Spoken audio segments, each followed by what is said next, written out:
Okay.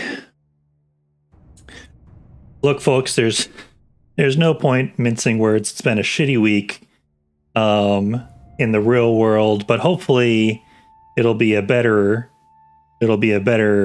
time. And bitrate isn't real, don't worry about it. Hopefully it'll be a better time back in the Byzantine Empire. Since last time, I believe the last DLC in chapter 3 dropped, which I think I just downloaded right before this stream, so hopefully it shouldn't screw up the save, but every time it's a little bit of a roll of the dice. I don't think Wandering Nobles will really impact us immediately. We'll see. We'll kind of look at some of that perhaps, but if you missed last stream, basically the footnotes are, or the Cliff's notes are, the Catholics were coming for us. We started off with the Catholics coming for us, and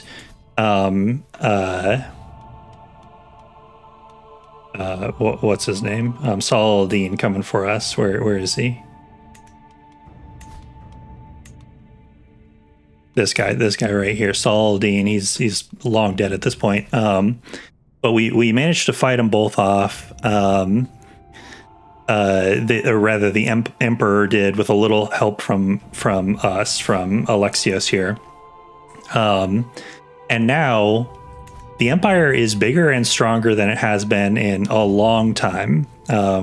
We kind of gobbled up Croatia over here. We're sneaking up around the banks of the Black Sea. We even have a little foothold over here in Egypt. I say we, this is another governor. The reason I'm saying we is because I think this stream we're going to work toward deposing the Emperor, who has foolishly, if you recall, let me just switch to, foolishly, if you recall, oh wait, did he? No, this is my council. Yeah, here we are. Foolishly placed us in the seat of Spymaster, which sets us up perfectly to depose him. So hopefully this time around, we can finally get our ass on the seat of the Empire. Let's just take a quick look at that seat. Look at that. This is where our ass is going to be by the end of this stream, hopefully. Right there. Look at that throne. Look at all these goodies. I actually don't know if we will... I sort of assume we'll get all the, like, Imperial artifacts if we depose... what's his name? Are we both named Alexios? Wait, hold on. I'm not. Yeah, we're both named... Yeah, so it'll be... Goodbye, Emperor Alexios. Hello, Emperor Alexios. It ought to be a very smooth transition of power there. I don't really know how long that'll take, but if we have a little bit more time at the end, I want to start first gobbling up the territory in Anatolia that Rome has kind of taken from the Empire, and then start making our way down through the Levant. And that is mainly because we have two holy sites, well, another one down here. We really want to gobble up these holy sites so that our fervor can start benefiting from that. Because remember, because of our the Pentarchy tenet, we get +1 yearly fervor per holy site held, which will fuel our holy wars, which will allow us to more easily kind of gobble up territory from the Muslims in the Levant and Egypt. Won't help us against the Catholics yet, unfortunately. We're too closely aligned religiously to declare holy wars on the Catholics at the moment, but that's kind of the plan right now. So yeah, let's get started here. First things first, actually, let's take a quick look at, yeah, here we go. So this is the new Wandering Noble. One of the biggest things in this DLC, the new DLC, is this new wandering life path. So before you had these 5 here, each which corresponds to one of the key, like, attributes, diplomacy, martial, stewardship, intrigue, and learning. Those were the 5 existing life paths here. This wandering one doesn't correspond to any of the key stats.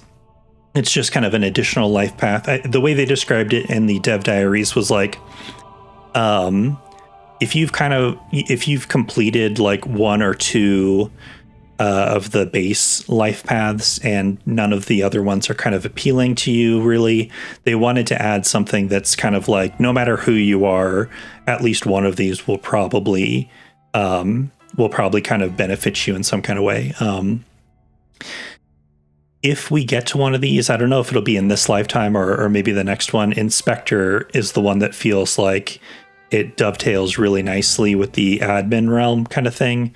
Because what it allows you to do is, it gives you the inspection activity. So you can basically go to, a region of your land and ensure that everything is running well, which feels like an admin realm type of thing to do. So this is the one I'm most interested in the long term. But all 3 of them kind of have their own. Yeah. So inspection or inspector unlocks the inspection activity. Wayfarer unlocks the hike activity, which is very cute.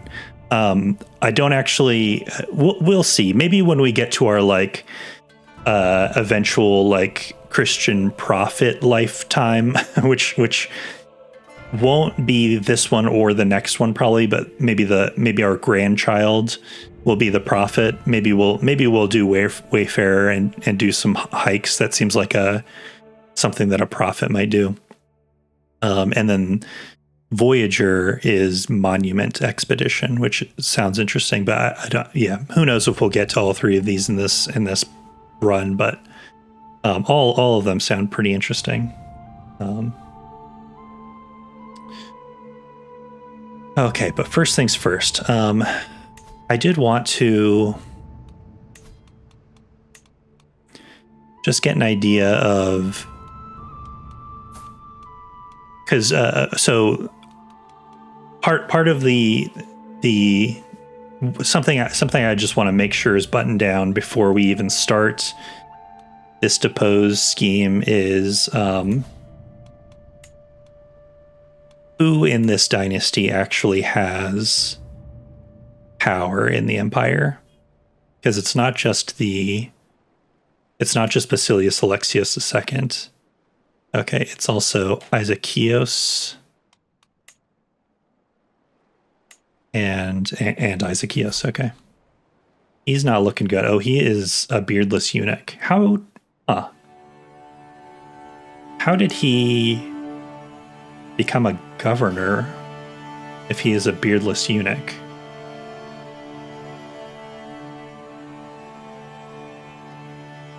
May not inherit titles, may not marry. Yeah, okay.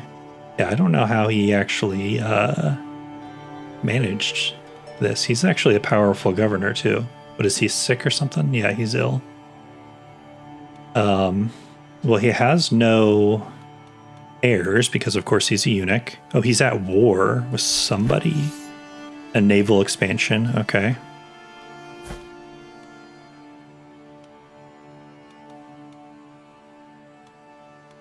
Okay, who was the other one? It was the other Isakios.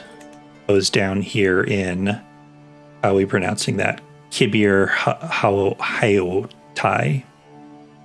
I took a swing. Who knows if that was right? Or I know it wasn't right. Who knows how close that was? Okay. All right. He's got some sons in line. So the issue here is that he does not have a male heir. Died of consumption. Well, that's a drag. For him, not for us. Our most likely strongest antagonists once we depose the Basilius are perhaps not surprisingly the remaining. He will still be around. I don't think he's going to die at the end of this. So it'll be him and the rest of his dynasty. The Komnenos dynasty will probably have some hurt feelings about us, taking the throne away from them. Wouldn't be surprised if they had a little plot or two in store for us. So that's why I kind of want to size them up before we actually do this. So who is in line? Is it? Yeah, it's more Komnenos's. Yeah, it's this guy's sons are all in line for these. Yeah, for all of his appointments. Yeah, it's these two. Doesn't he have another son though? Yeah, I feel like that guy is not in line for jack squat.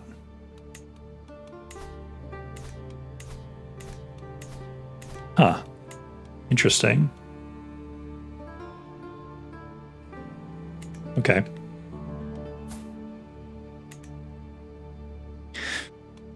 What we could do, instead of trying to eliminate them in any kind of way, we could try to ally this guy. Because if you have, well, that wouldn't stop him scheming. He wouldn't be able to start a faction against us. He could still scheme against us. Let's just see what we can do here. Yeah, so if you're allied to a vassal, they cannot start a faction against you, is what I was getting at. You can't call them to war like you can with non-vassal allies. So it usually doesn't help you as much to ally your own vassals, but sometimes when a vassal is powerful and potentially a problem, it can still behoove you to.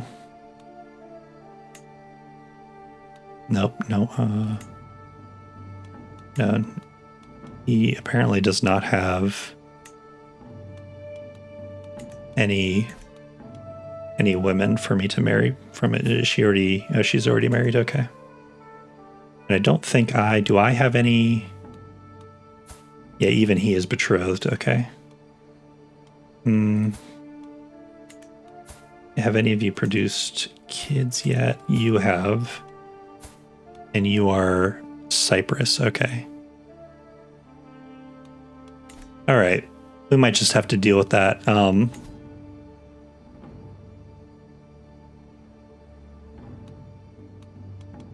Can I wonder if because he is a eunuch, we might be able to. We can't subsume his governorships.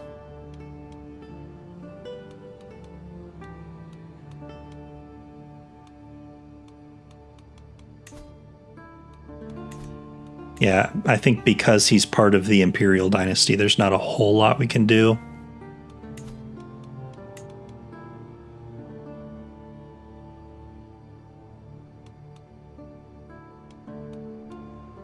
Oh, we're second. Oh, okay. I was looking at this like it was us, but this is us right now.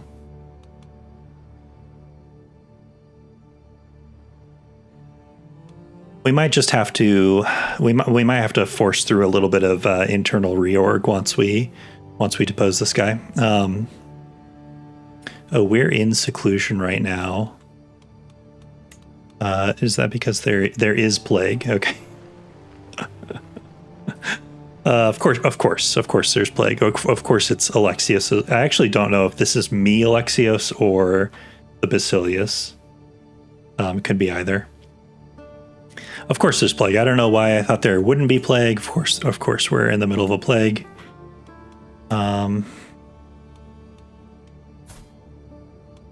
Here's the thing. I was promoting my sister here. She's in poor health, though. Frozen grief, flagellant. I don't know if it's really worth continuing to do this. I guess there's no harm as long as we're not doing anything else. We don't have another political scheme. Well, the deposing might itself be a political scheme, which if that's the case, then we probably will just want to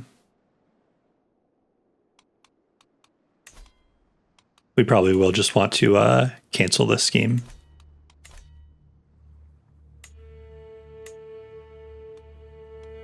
Now, who are you?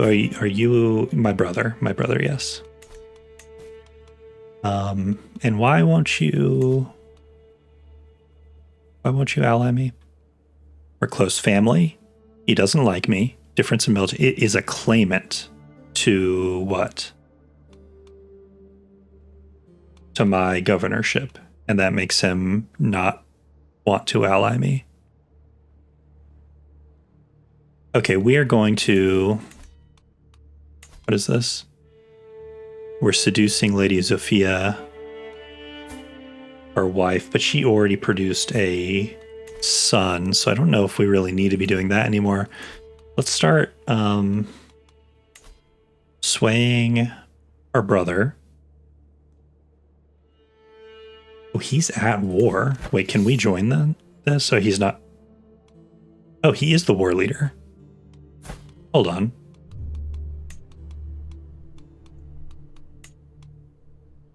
No, we can't join even though he's our brother because we're not allied. Dude, he should want to ally with us so that we can help him with this war. I guess we could send him money. How much does he... Oh, no, that's a ton of money. Let's just sway him.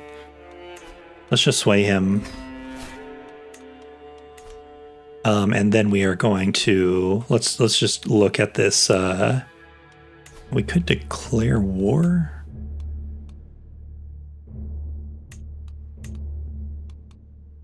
This seems like a terrible idea. We're not going to do that. Depose. Here we go. Ski mod's excellent. I think mainly because we are the spy master. Oh God. I don't know why he made us the spy master. It's going to be the end of his reign. Okay, so we can do balanced, which gives us 2 scheme power, 2 scheme speed, phase length, and 1 secrecy. Hey, Sawyer. We're just figuring out what this scheme is going to look like. It looks like we can't actually... Oh, no, this is the secrecy here. Yeah.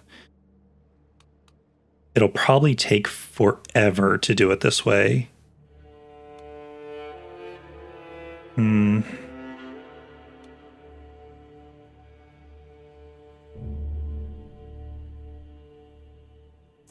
Let's just see what... Yeah, so that's going to end our promote scheme, but that's fine.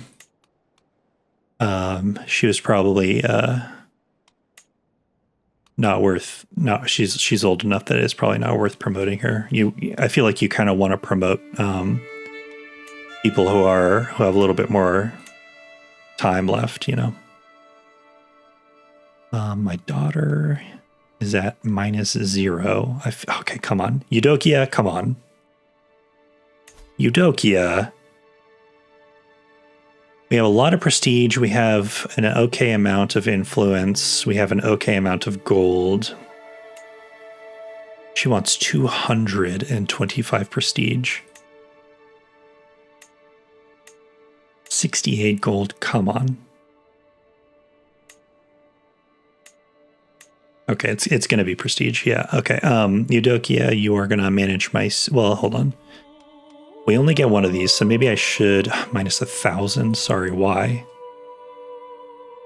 I am terrified of the Basilius.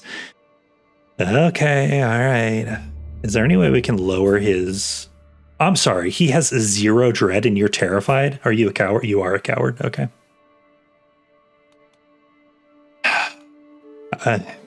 The cowardice of my dynasty is, you know, it's just a little frustrating sometimes. Who are you? Irene. Okay. You are also not in good health. Let's stick with Eudokia. She can have a little prestige. 35% secrecy. Okay, we really want...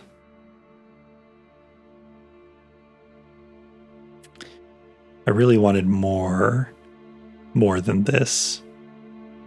Maybe we should... I'm tempted to reload and just go with the secrecy scheme focus.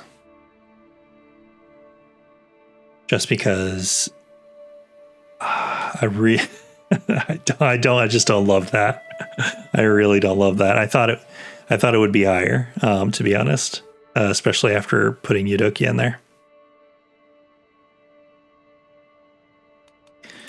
Let's see how this goes. Oh, his own dynasty member could, minus 50. Okay, could vaguely potentially be convinced, but not really, probably. My brother-in-law would join, but he's only at a 29. Could we get him? What would it take? What's it gonna take? Okay, it's not really gonna be possible. His other, okay, this is, how are they related? Not sure, unclear. Prestige and influence. Okay, prestige and influence would get him on our side. 40, that's pretty good.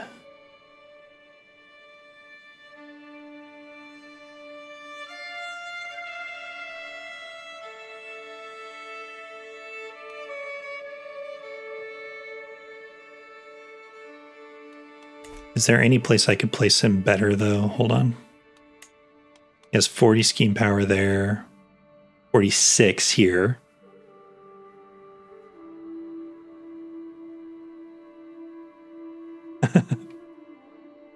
The Komnenos coat of arms you're talking about? Yeah. I don't think I hadn't really thought about that, but no, you're exactly right. They do look radioactive, don't they? Keep in mind that's our emperor you're talking about, so don't let anybody hear you say that. Okay, so we could put him in proponent, where he would have a higher... We've got other candidates we could also put there too. Not my emperor, yeah. Oh boy.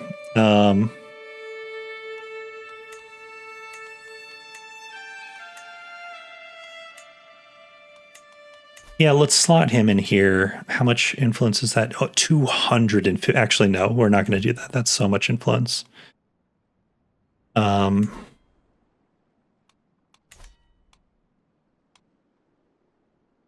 Johannes, where else could you potentially be? Yeah, let's put you in here. We're probably gonna have to. We're probably gonna have to spend a lot on.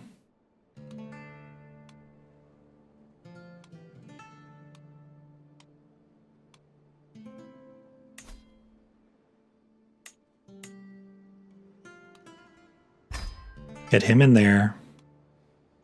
86. Okay, that's pretty good. Let's get someone lower on the Leonardo Fibonacci. I'll never get tired of that name. Yeah, let's chuck him some prestige. Leonardo Fibonacci can be either. Yeah, there we go. 95. Okay, so we're potentially maxing out success chance.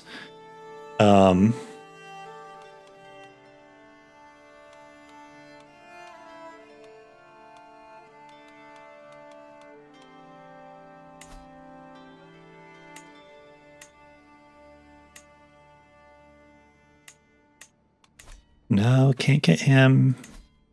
What was that? That was the same guy.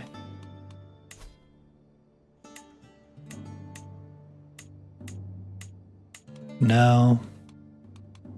We can always leave this slot open for now and fill it later.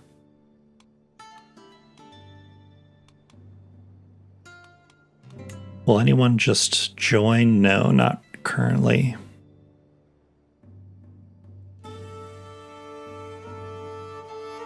No one's even particularly close. Okay.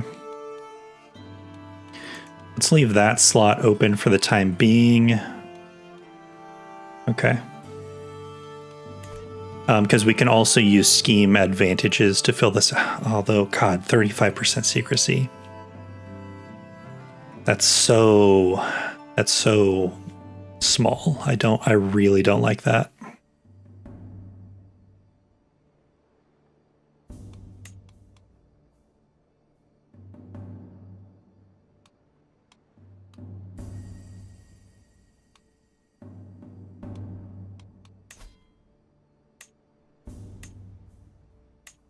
Who is this guy? Hello, vassal. Is it worth giving him a hook on me? 200 gold. God damn.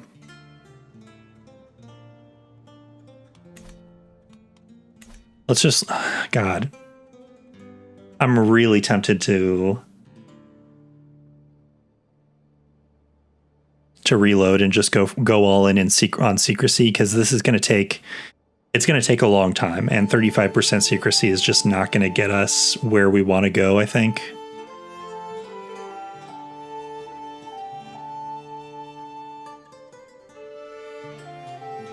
Let's pop a cheeky reload here and go all in on secrecy instead.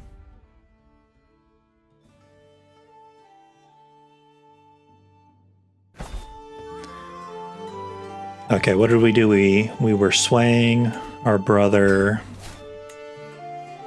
Let's just save right there. We don't have to redo that. Okay. Depose, and this time let's go all in on secrecy. Okay.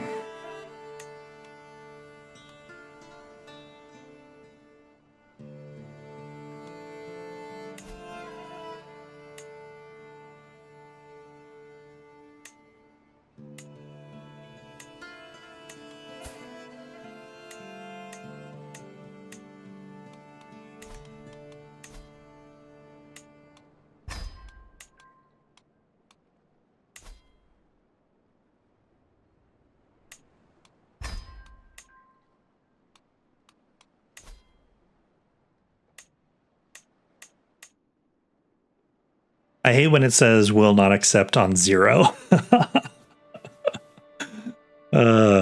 It feels like if I can get it to 0,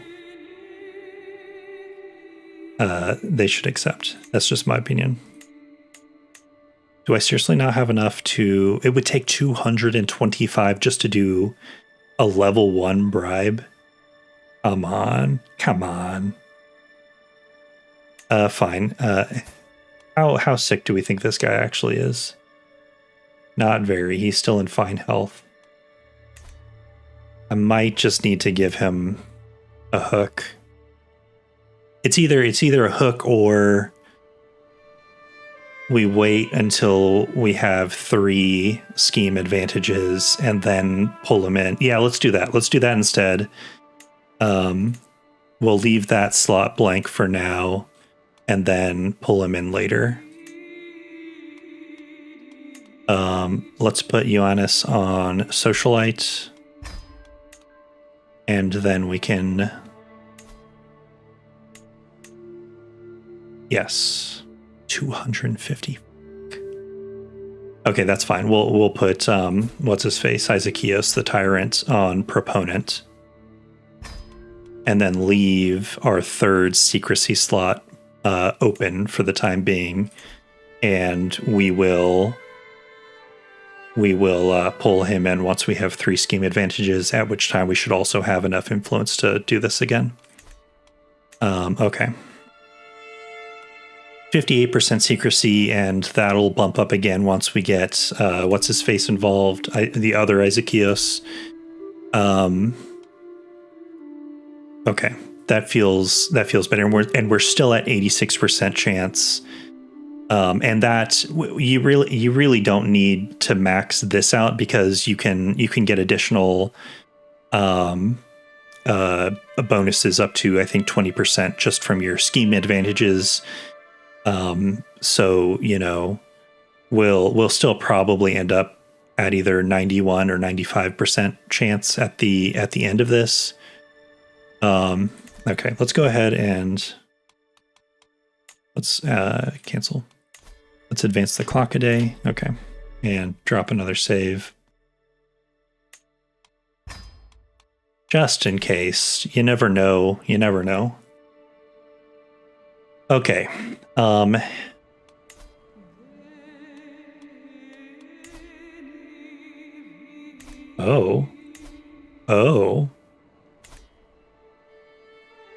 Thessalonica is wide open.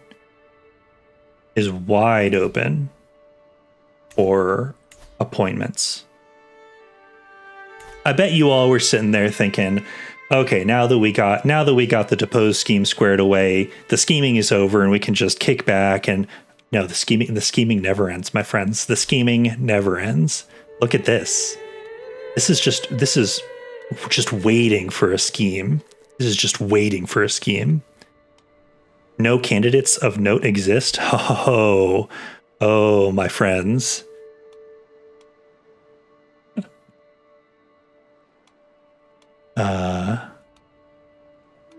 Also, where is my sister? Oh, she's my vassal. Gotcha. Okay. You know what? I think she'd make a great governor of Thessaly. Yes. Thessaly. We were all thinking it. Actually, here's the thing. Do I need to hold on to this influence for my own purposes just for the moment? Possibly. Okay, we'll just bookmark that in our minds. We'll come back to that. Should I? Okay, huh. Wait, do I need to okay, we're not going to petition the Basilius yet, because we would need to travel, and currently we are beset with plague. Alexios's pox.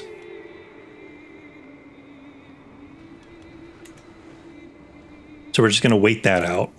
Okay, who is this? What is happening right now? Oh, our daughter is... how are they allied, but he doesn't want to ally me? Bullshit. Okay, fine. Go for it, brother. Okay, we're going to wait out this plague, and then we're going to, I think, maybe petition the Basilius.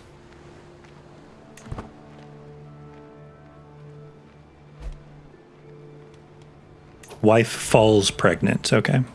Yeah, see, I don't think we really needed to. Our problem was that we were married to a lesbian before, but now that we're married to a straight girl, I don't think we need to actually... I don't think we actually need to seduce her. My candidate score for the Byzantine Empire. What is happening here? Okay. Where are we in line? Because we are in line. We're second in line for the throne. Okay. Video games rule. Yep. I won't argue with you there.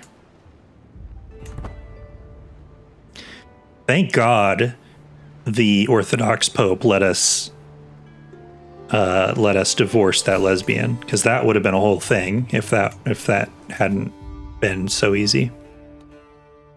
Okay, we got another stewardship perk. Domestic affairs, that could be useful. So domestic affairs is your like internal diplomacy counselor task. So this will be very useful to us once we are the emperor, because we will need to get everybody on side. That said, we do have time. Direct vassal opinion plus 10. Yeah, we should go down this chain first. We're going to need all those perks to keep everybody in line. Okay, enough with the plague. Duke Leonardo is no longer my tutor. Oh, he inherited. Okay, great. The Fibonacci dynasty. And of course, I locked him into a matrilineal marriage, so his son is actually an Angelos and intelligent. So, you know, we've got a good line going over here. Scheme at court. My spy master has come to me with grave news. While we do not yet know who, someone is plotting to kill him. Okay. They don't know who they're dealing with, my lord. They think that they can kill me? I will show them. Oh, yes, I will. Okay, buddy. Murder Constantino. Are you my spy master and knight? Okay. Well, pal, good luck with that.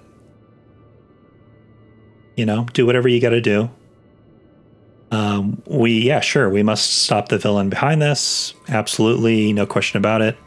House member gains appointment. My daughter now go. Oh, my daughter is actually right. She actually has the title. He is just married to her, of course. Okay. Eudokia, and where is that? I of course already know where this is. Yeah. Okay. Oh, okay. What? Sorry, she's. Oh, this is actually a whole entire duchy right here. Really? Is it a single? It is a single county duchy. Okay, sure. Yeah, okay. I didn't know that existed, but fine. I kind of wish she got a bigger appointment than that, but fine. That probably will. That'll still give us. Oh, okay, fine.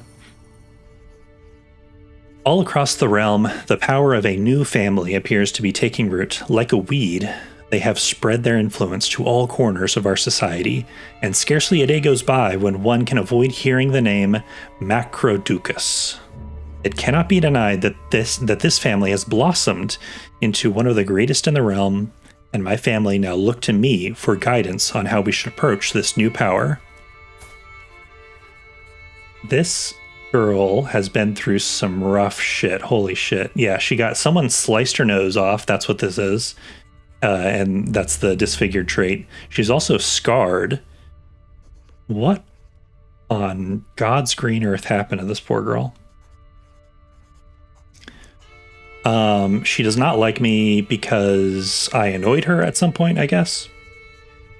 It does sound like me, so I can't argue with that. We must stifle them. I can make a rival. We have a pretty good chance of doing this, but she'll still become a rival. We must let them know we are friends. We have very small chance of this. Simply avoid them. Gain 5 stress because we're ambitious and lazy. Okay, I assume this would be more if we were just ambitious, but because we're ambitious and lazy, it's only 5 stress. What are we at? 0? Yeah, okay, so we can take the stress. I don't really want to stifle them. I just don't want to rival, basically. Where are you in the world? Oh, they actually... Okay, yeah, I definitely don't want to make a rival out of them because this is, if memory serves, a pretty strong duchy, so... Or thema, as they're known, as we call them. We're just going to avoid them. We'll take the 5 stress hit. We don't need enemies right now. Yes, we did get a pretty sizable bonus to our powerful family score just from holding this governorship. So, okay, it's not worthless. I again wish he had a stronger appointment there, but it is what it is. And what's this? Oh, was he also my steward? That kind of sucks. Oh, okay, hold on. 19 diplomacy versus 8. Are you good at anything? No, you're not. No, you're not. Well, that's a shame for you because you are getting replaced with Mayor Polikarpos of Vonitsa, who is actually good at this job. Oh, my spy master. Oh, God. And he's not even a... Okay, hold on. We're doing a little reorg. We're doing a little bit of reorg. How is she not a powerful vassal? How are these little dinky mayors powerful vassals, but my daughter who holds a whole county is not? I don't get it.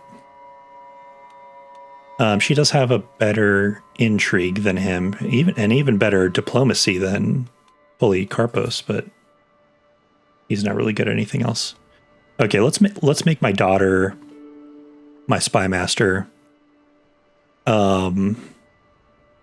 Sorry, Konstantinos, you're gonna have to deal with that whole murder plot thing on your own. Sorry.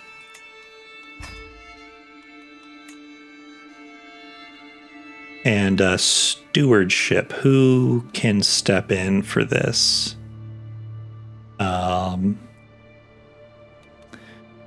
I just assigned her my spy. God, my bench is so thin in some ways. It's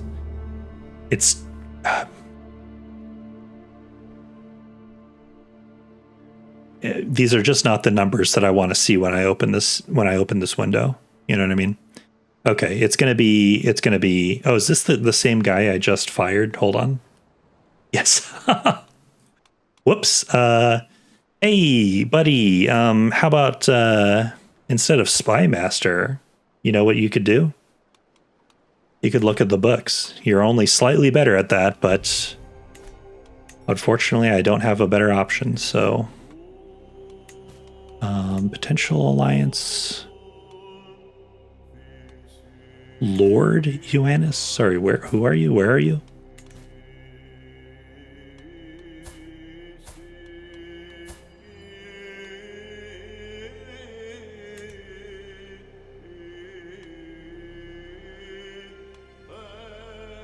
Wait, why is his title Lord instead of Strategos? This is interesting.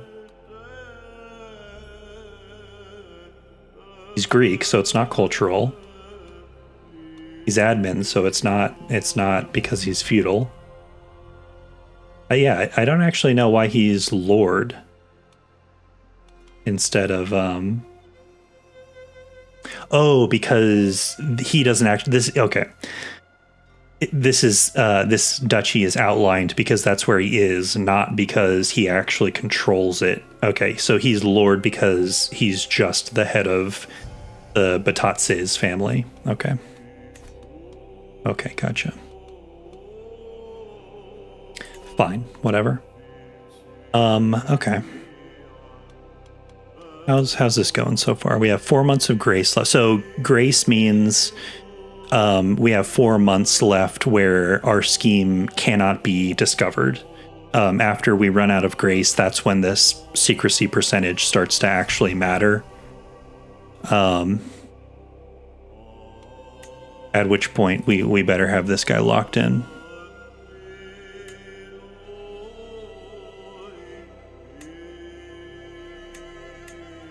Well, maybe we could just bribe him.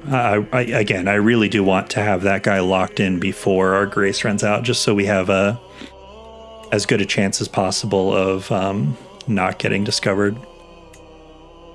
Because while I don't actually know what happens if you get discovered trying to depose the emperor of the Byzantine Empire, I can't imagine that it would be good. I have a hard time imagining that.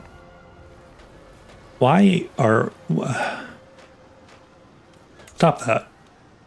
Why are you here?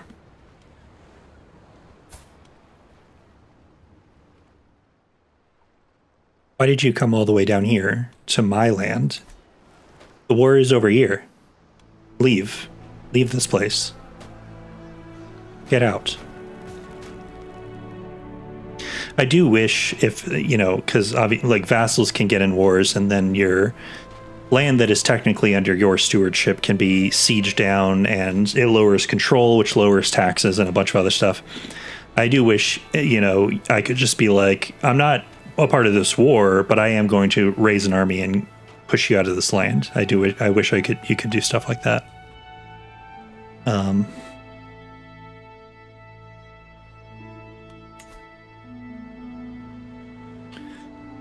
He is getting his ass kicked. Oh, okay. Have they not actually? They've had no battles. How are they? This war has been going on for 5 years? Bro, how? Okay, you need me. You need me. I could end this war with a snap of my fingers. Please let me ally you. You need this far more than I do. Okay, fine. Okay.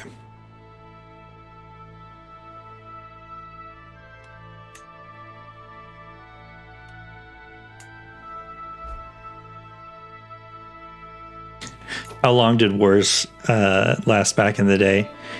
I mean, it kind of depends. Some wars. I mean, what is a war is kind of an open question during this time because, like, obviously, Crusader Kings 3 is a video game and therefore has to kind of. There we go. Okay, we're free of plague. Crusader Kings 3 kind of has to set some very strong, like, boundaries on what is a war, what is raiding, all these different things. What is war? War is hell. But there are lots of things, before the modern age where, like, you'll see, like, Rome or Byzantium or Constantinople, got sacked by a bunch of, like, raiders. And it's like, how did that happen? Because these are, like, some of the strongest, we think of them as, like, the strongest, states of their day, more or less. And a lot of the time it's just because, a bunch of warriors from, like, in Rome's case during the Roman Empire, a bunch of Gaulish or, Gothic, or Vandals or whoever got together and just sailed or marched straight to Rome. It's not like they send word that they're on their way. They just show up one day.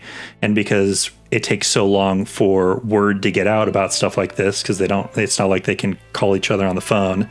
They just march straight to Rome, sack Rome, take all the valuables they can and leave. Is that a war? In Crusader Kings 3, that's not really a war, but obviously the people experiencing things like that probably would have felt just as war torn as, like, a real war. What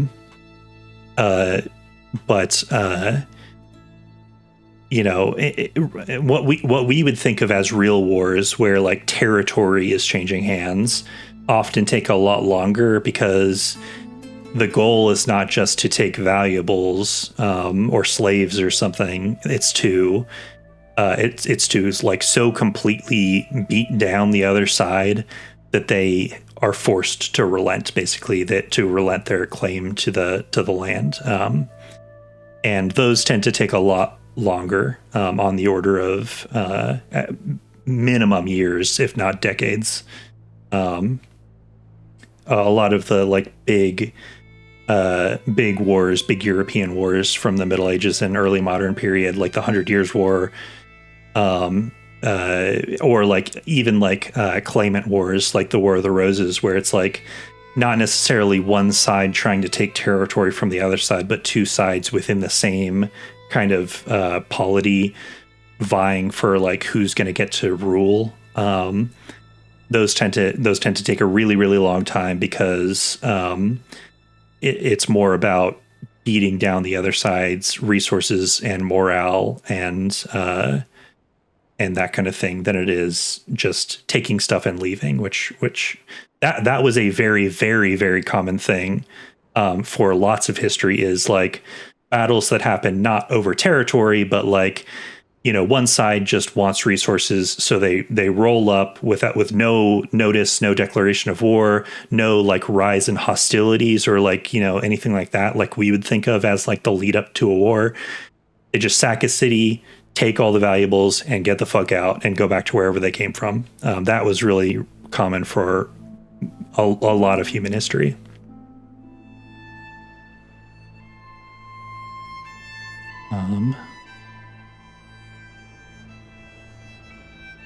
Okay, so now that we're let me just check the plague map one more time. Yeah, okay, so we're in free and clear right now. Let's first of all emerge from seclusion.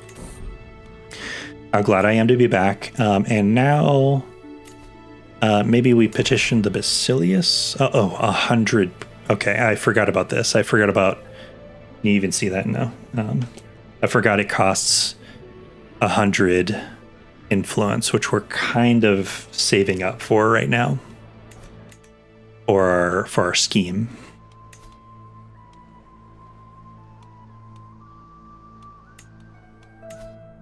Oh, he got better. He got better. Don't worry, everyone. He's not sick anymore. Oh, I don't even. Oh, okay. Hold on. Everyone, calm down. I don't even need to bribe him anymore. I don't know how that happened.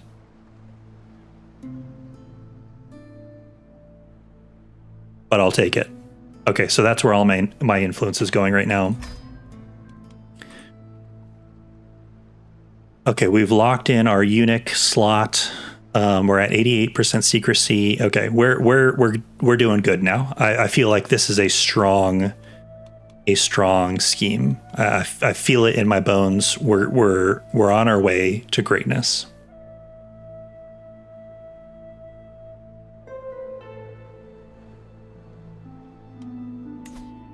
If I don't have to bribe him, I've kind of got a lot of money. Actually, maybe now is the time for a feast, actually. I don't have any, okay.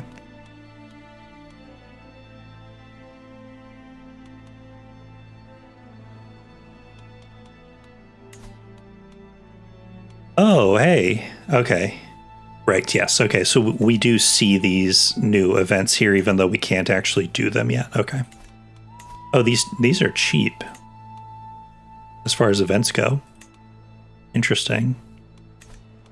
Okay, but Beast.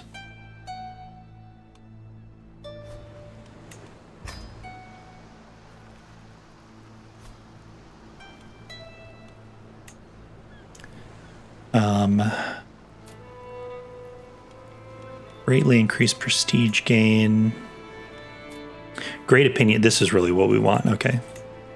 And then wine selection. Let's lower this. Yeah, there we go. Honorary guest. King Vukan. Okay. Let's honor Vukan. My reasoning is he is a king, he's a feudal vassal.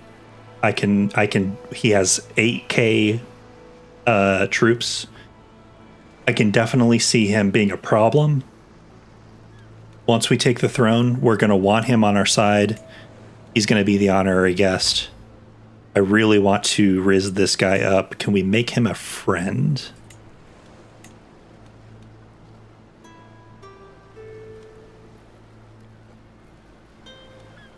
It always says that. I don't know why.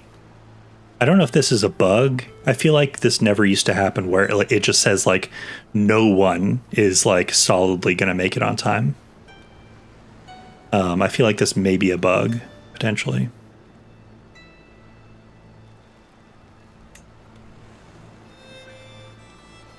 -20. He's also less likely to open. What is my? Is he a coward or no? He's not a coward. I must have more dread than I think I do. Who actually likes me? Who can I kind of like get on? Or kind of maybe snag a friendship with?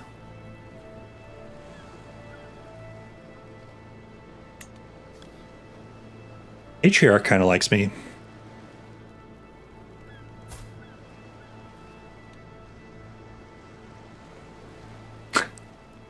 The patriarch has 2 sinful traits, but he is zealous, I guess. That's funny. Let's just go for it. Let's go for King Vukan. I doubt we'll lock it in, but maybe I feel like there's a hidden number in the game that like says whether or not someone's going to be your friend or not. I doubt we've built up enough of that number yet, but we'll see. We're not going anywhere. Is there any magnificent horses per month? I wonder if even if I'm not going anywhere, do I get this prestige bonus? I mean, I might as well just put this on there just in case it does give me the prestige bonus. Okay. So we're throwing this feast, and let me actually make sure the guest list is looking good. Does extended family? Yeah, someone's on there. Okay. Yeah, liege, fellow vassals. Yeah, here we go. Okay. Looking good. Okay, let's start this feast. We have a lovely time ahead of us. Yes, we do. The reason I want to do this is just because when the time comes for us to ascend to the throne, everyone already having some healthy opinion bonuses of us toward us will definitely help our cause. We're kind of prepping the scene for our rise to power here. How long until that starts? 6 months, okay. Niece imprisoned. How did that happen? Actually, yeah, how did that happen?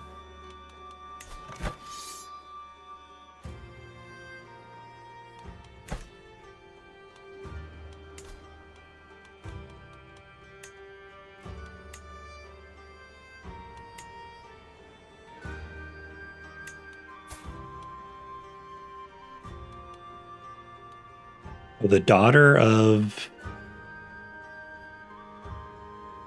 I have no idea how this happened. Okay, can I get her out? Pay ransom. 25 gold. We do have it.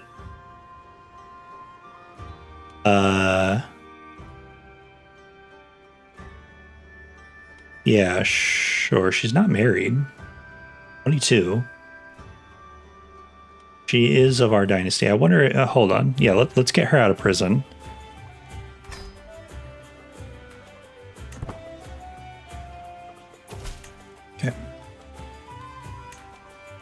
Can I invite you to... No, okay.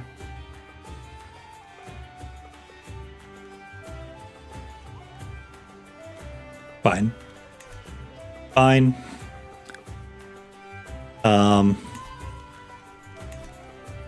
Okay.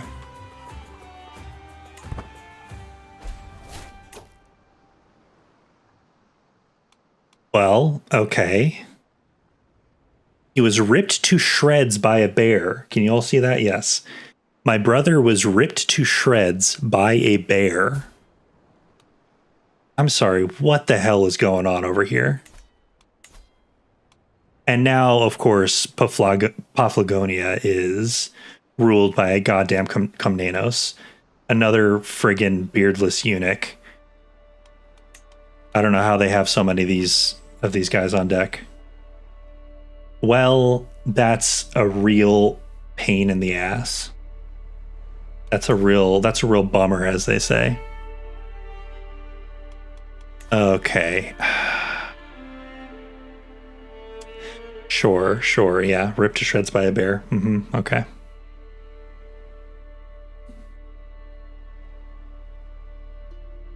That's, yeah.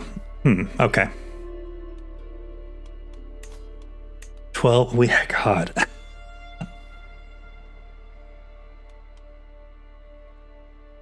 Okay, we do have another, okay, for a while we didn't really have another generation coming up.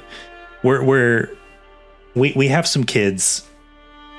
We have another generation coming. So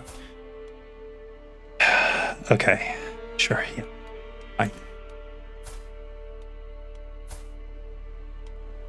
Yeah, he did his duty and produced a son. So, you know, it's not all bad, I guess. Can I get you to come to my court? Yes, I can. Okay. Yeah. Come over here.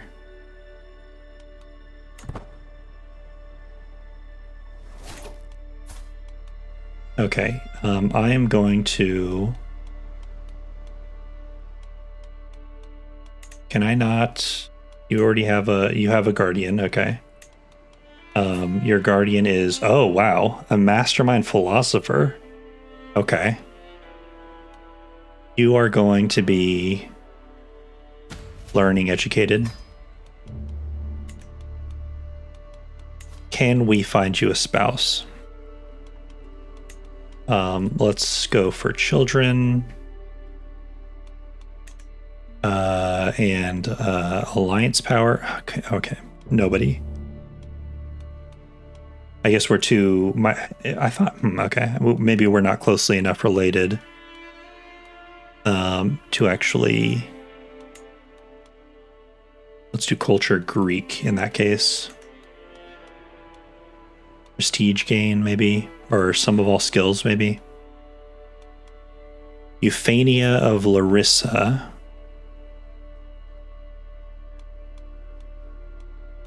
Is... Sorry, where are you?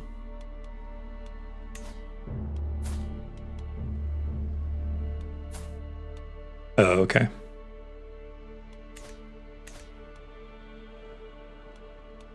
Good diplomacy, mediocre everything else, okay.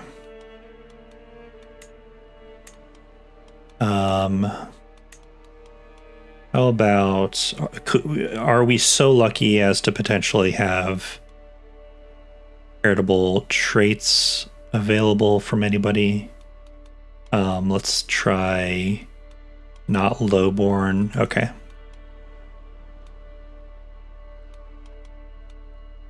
Amazonian? How old are you? Okay. 1. Okay. Let's also add age difference 5 years. Okay, that narrows it down. All right. So we've got Valeria, who is down here in Athens, basically. I do like the intelligence traits.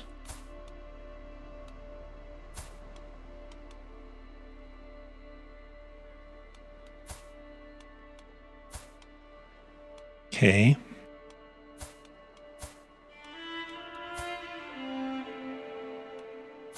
Grandparents, 2.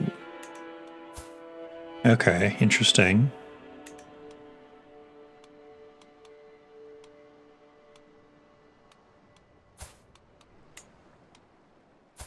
She has a go. Oh, wow. Charioteer of the Prasinoi.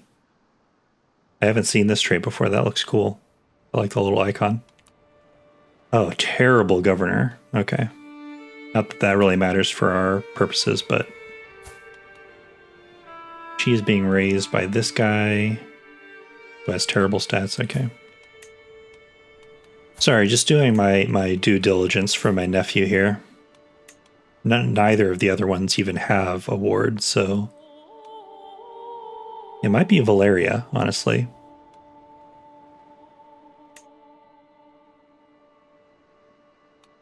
All right, let's get these two betrothed. It won't be an alliance, but I feel like this is the best we can do for him right now.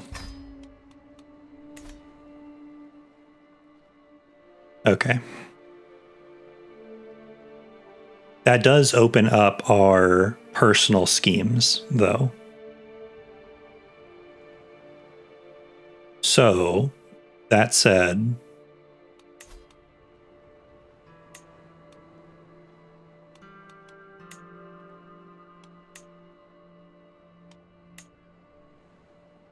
wow. Always. This Duke Kulen of Upper Bosnia, Christiani, 9,500 troops. Let's start swaying. Vukan. We're focusing all of our energy on getting Vukan on side now. God, I forgot that we lost Bulgaria.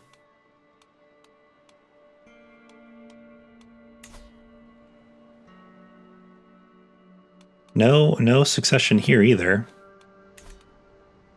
Okay, so we've got some opportunities available. We really want to start moving in on both here and Bulgaria. Yeah, look at that. Okay. We will get a healthy, probably 150 to 200 in that range influence just from this feast. So after that, we'll start looking at what we can do as far as influencing those candidate scores. Great, excellent.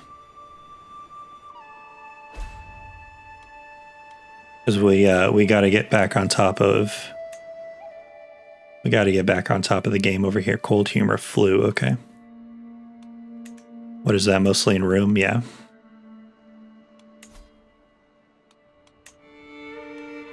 We gotta start. We gotta start expanding.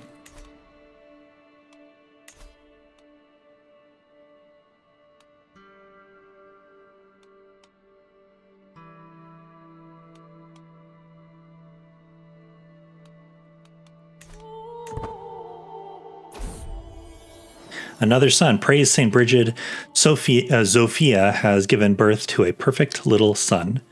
Who will you become, my child, and what shall I call you? What was my first son's name? Isakios. Konstantinos.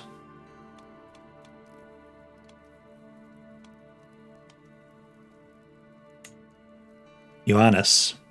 I do like that name. Dietrich. It sounds more Russian than Greek. Must be one of her ancestors. Let's name him Dietrich. Let's honor our wife's ancestry. She's Russian, right? Pomeranian. Okay.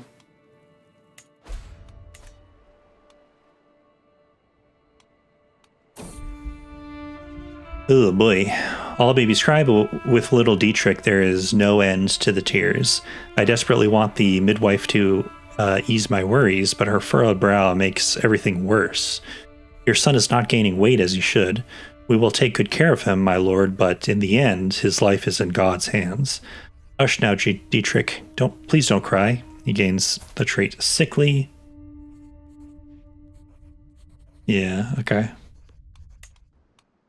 Yep, okay. Well, we'll see how that goes.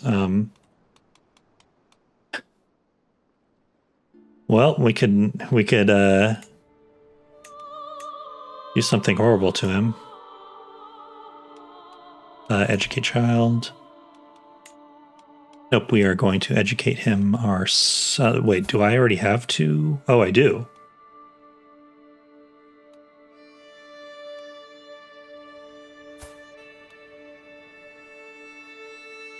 Right, Alexios is the smart one, though. Okay. Let's not, you hate to say it, but let's not invest too much into this sickly child just yet.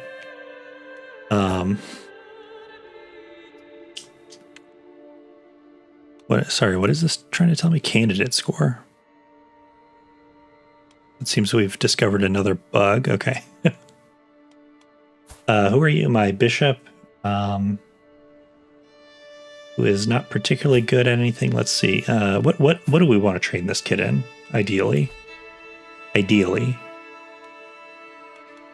want diplomacy. Sounds good to me. Educate child. And we want to sort by diplomacy. We've got Sharena. Who, are you my ex-wife? Yeah. This is my lesbian ex-wife, Sharena, who is intelligent. All of the intelligence type traits give bonuses when you are educating a child, so this could be a good one. Yeah, let's do that. Sharena. Perfect. Yeah, the quintessential lesbian ex-wife when you think about it.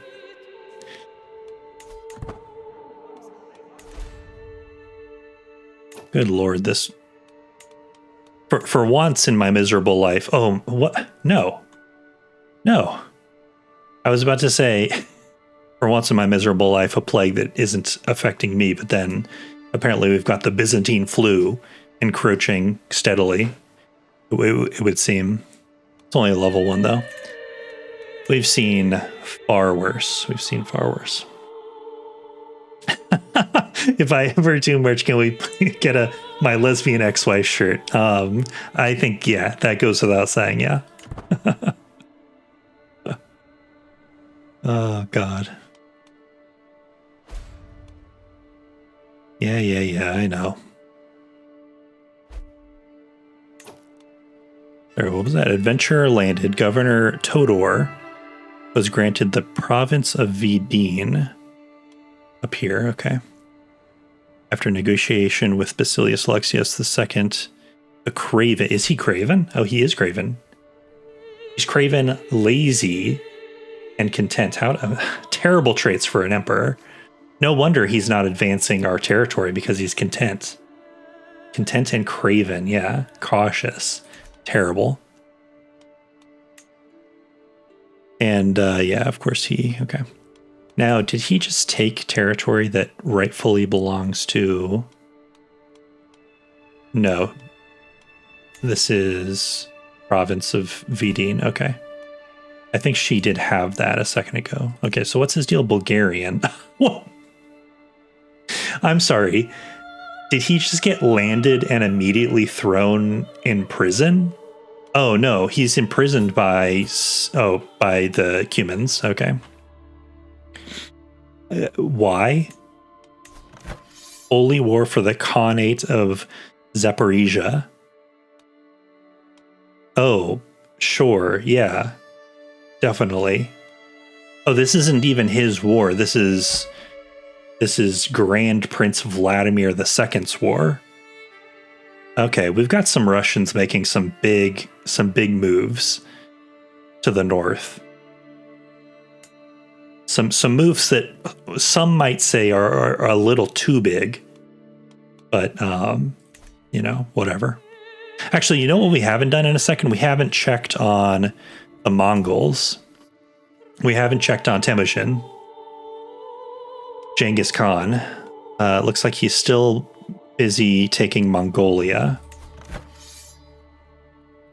which I don't know if y'all can see. It's 40k versus 400, so I don't love their chances. Okay, the Gurids have really popped off, though. This is wild.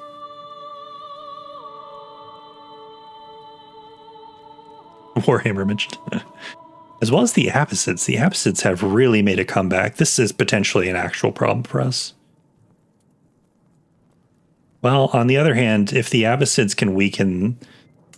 actually, why are they not called the Ubids? Who's the head of the... just some unlanded dude?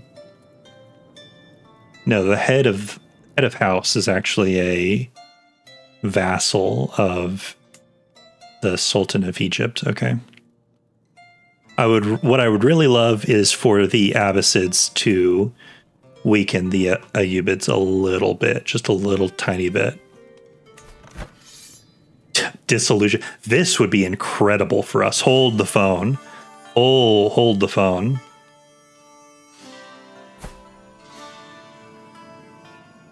How are they losing this bad? They've lost some battles. Oh, one battle. Okay. Only 16 months old. So Dissolution War would mean the title of... Well, actually, would it be both? Hold on. Yeah, both kingdom level titles are destroyed. So basically, this entire kingdom would disappear, and every all the vassals would become independent. And Sultan Bahram Shah here would just be like a duke over here, and the Duke of Damascus, or Emir of Damascus, basically. This would really open things up. Okay, this is potentially a good thing and potentially a problem. Potentially a good thing in that we wouldn't necessarily have to fight this huge unified block for all this territory, all of which we do want eventually. The problem is that if the Abbasids or the Catholics down here get to it first, you know, we can, especially the Abbasids. If the Abbasids swoop through here and gobble everybody up, are they the same religion? Yes, they are. Unfortunately, they're all ushery. We're potentially staring down the barrel of a unified Arabia and North Africa, which would be formidable. Which would be very, very scary. We'll see. Hopefully, if we're on the throne by the time this wraps up, we can make some very fast plays to scoop up large chunks of the Levant and Egypt, which would put us in a really, really good place.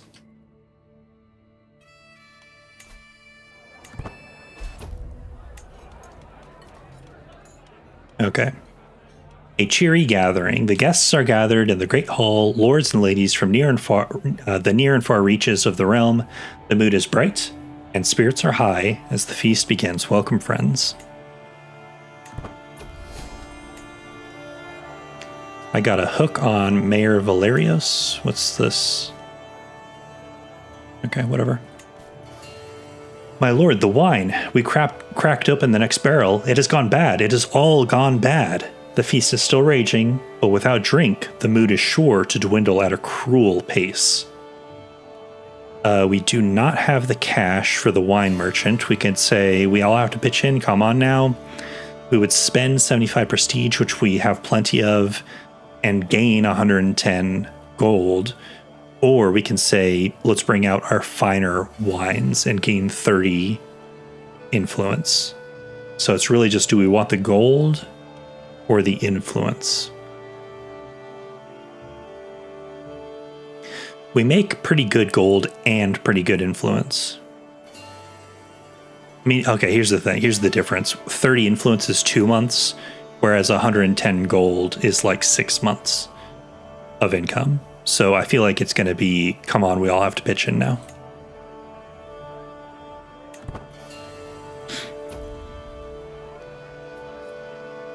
It's taken much of the evening to get myself close to King Vukan without making it feel forced. After all, the best friendships are natural, and I want him to think this is spontaneous. The man picks at his food, pushing a few small morsels around a greasy wooden plate. It's all a bit heavy, isn't it? This course, the course before that, and of course, the course before that, and he nervously eyes a servant bringing out the next round of dishes. The next one, too. So much rich food all in a row, when what we really need is some innovative palate cleanser, is some innovative palate cleanser. Yes, sadly, it was just a poor choice, I think. Diplomacy challenge.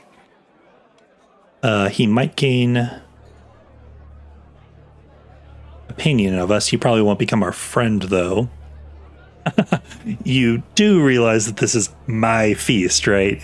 No, we're not going to do that because we want opinion. Okay, yeah, so it'll have to be this one. He'll probably just gain opinion of us, which is not the end of the world, honestly. Oh,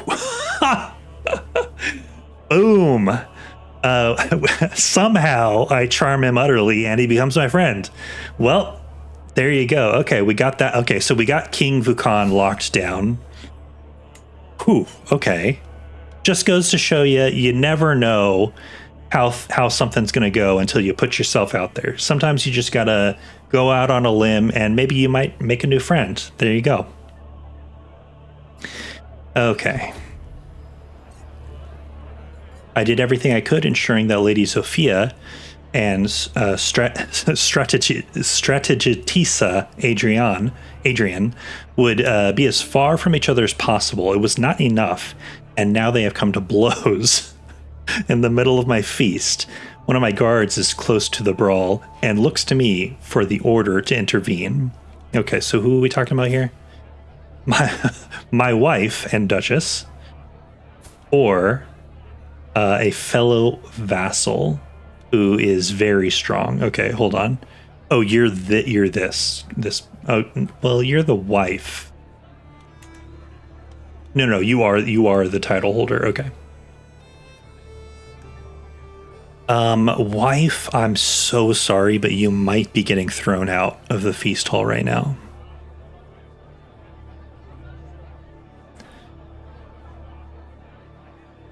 I'm so sorry, Lady Sophia, my beautiful wife.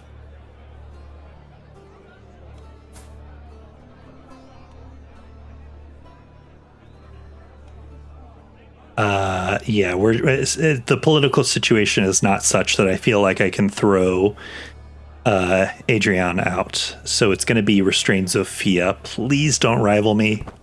Okay, I think we're good. Is there anything more jovial than a good feast?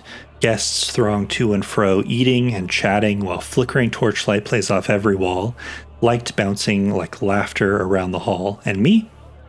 I don't have to move a muscle. People, food, drink, cushions, servants, they all come to me without having to lift a finger. Perfection. Sometimes it's nice to simply sit back and enjoy the little things in life. This is where I want to be. Lose 155 stress. We have 0, so we don't really have to worry about stress right now. We don't really need prestige right now. Yeah, so let's do this. Good folk to mingle with here. Every guest with at least one trait in common gains 20 opinion.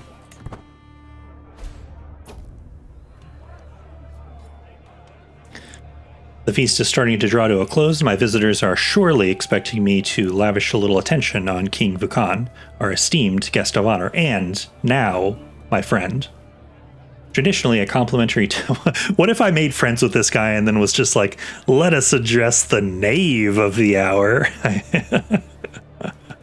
No, obviously we're going to toast my good friend, my close friend, King Vukan Stefanik of... oh, wait, no. I actually don't know how to pronounce that, the C with the accent over it. If any Serbians in the chat want to clue me in, let me know. Okay, yeah, he'll get a little bonus and an opinion modifier. Okay. Ooh, and we're controlling now. That doesn't sound good. It is good for us, but you know, whatever. Few candles survive after the last of the guests has left. I can hear a pair of servants letting out sighs of relief as the doors close. The food is still warm on the ceramic plates. Okay. And with that, it's all done.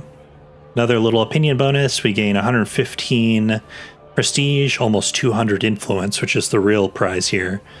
We progress towards eager reveler. I'm surprised we actually haven't gotten this yet.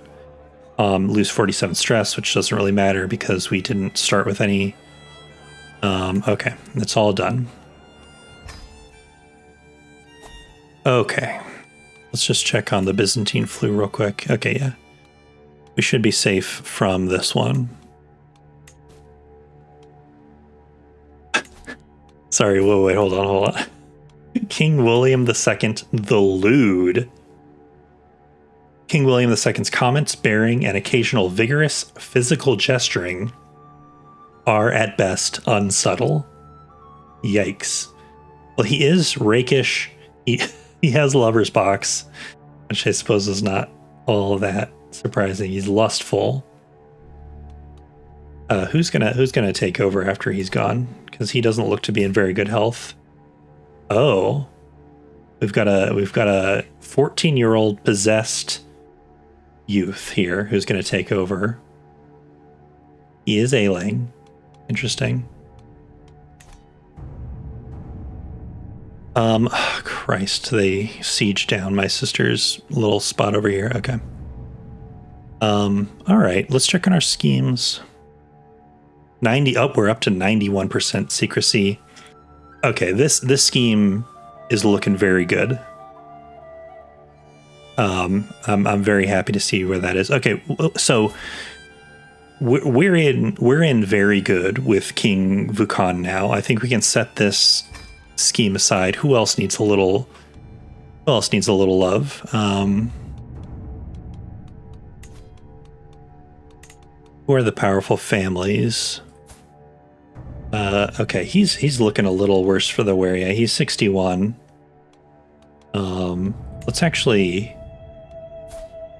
A friggin' Komnenos is in line. Okay, right. We need to lock down some key appointments right now. That's our next goal. Okay, so he is going to die relatively soon, in all likelihood. Both of his his eldest child and his only son are dead. Fatal apoplexy at age 9? Good lord. And typhus. Okay, yeah, that'll get you. Misha. Well, we cannot let Misha fall into Komnenos' hands. We just can't. I won't allow it.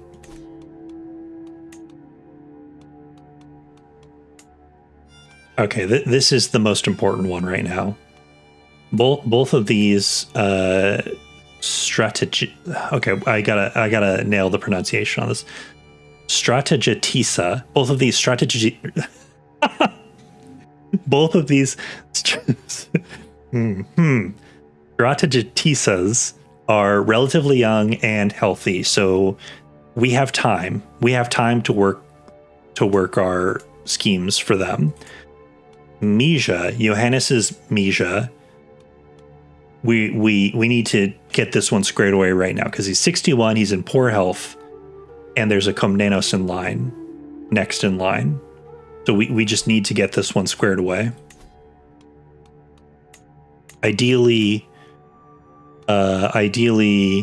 we want an adult in line. Yeah, Lady Irene is just not the picture of health right now, so okay. Wait, can I just put myself? No, I cannot. Okay. She's a pretty good Theodora, she's a pretty good governor.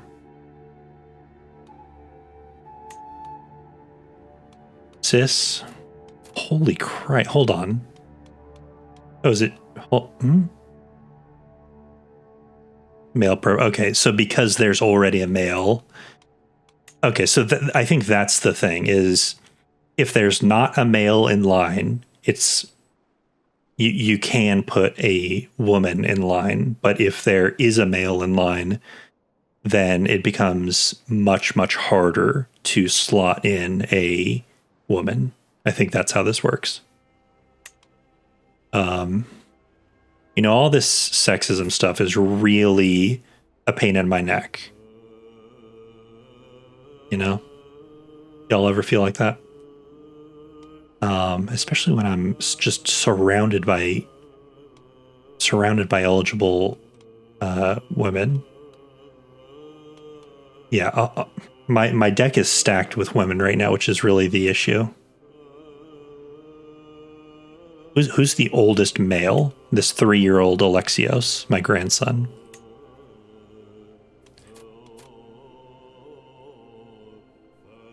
Oh, good lord. Hold on.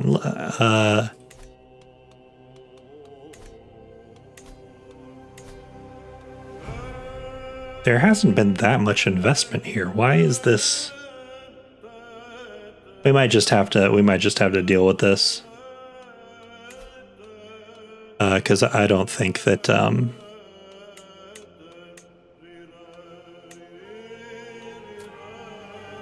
to get I think the minimum I could possibly spend is 826, which is a ludicrous sum of influence. Okay, so Mija might be out of our hands at this point, unfortunately.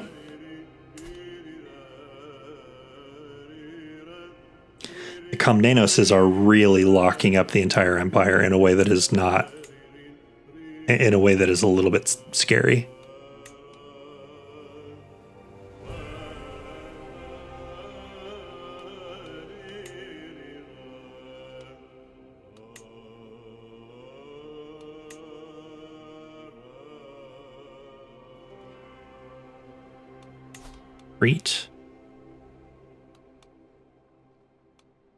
Right now, I'm mostly looking at places who have slightly older rulers, current administrators, so that I could try to possibly. Here we go. This is the type of situation I'm looking for. Older, poor health. This means that succession is probably going to trigger relatively soon. Daughter is losing threat. Okay, hold on.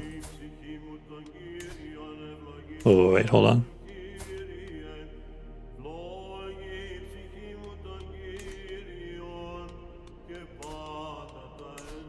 Okay, sure, yeah. Succession is probably going to trigger on this relatively soon, which means that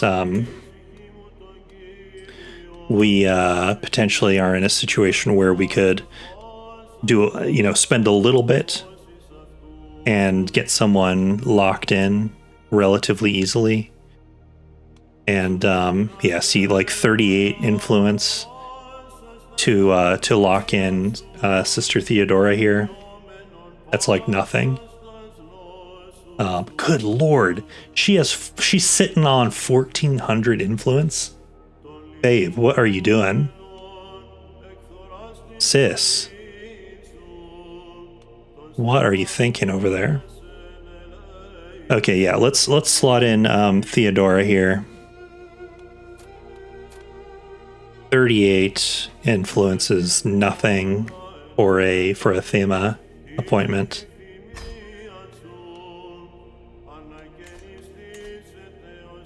And if this guy keels over tomorrow, we'll have locked down. What the hell's the name of this place? Thrakezion. No idea if that's how that's pronounced. Male preference. Are they not all male preference? Hold on. Ah, okay. -20. Can we get a son or grandson in here? No. Is it a child? Okay. Well, okay. Could I not see children on here if children are not eligible? That's a little annoying. Paradox, if you're watching, it's a little annoying that children who are not eligible for candidacy are shown in the influence candidacy menu.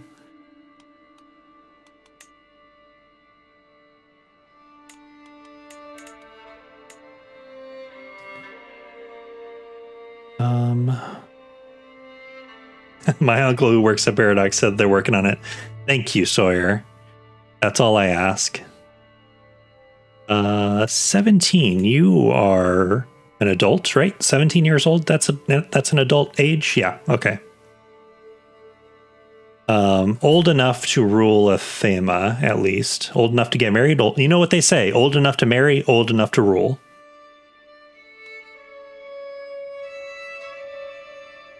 Another 38 for Ephesos. And who controls Ephesos right now? 37. Good health, or fine health at least. Okay. Okay, let's keep Simonis in our back pocket here. What else we got? 48. Fine health with a whole slate of bonuses. Okay. He's probably got another 15, 20 years in him. 34. Ooh, 48. Poor health. sometimes you say things that are like, you're playing Crusader Kings 3 and you're locked into the game and you find yourself saying, with a note of like, excitement. Ooh, 38 4 health. Ooh, I'm sitting up straight. I'm locked in. Okay, there has been some pretty heavy investment in this theme already. So this might be a little bit more competitive influence. Especially, with all these men are already in line. I doubt I'm going to be able to get Simonis in here. No, no way. Okay. We kind of gotta, we gotta be a little, we're kind of like locked into places that really have like no one already lined up in order to get our female relatives in line. Because if there's already a man in line, it's just not going to happen. So next up I think is going to be okay. Let's look again at Bulgaria. No candidates. Thessaly and Thessalonica, also no candidates. Okay, let's take a quick peek at the which one is it? Economy and buildings. Okay, Thessaly's look okay. Thessalonica and Thessaly are both looking very, very good.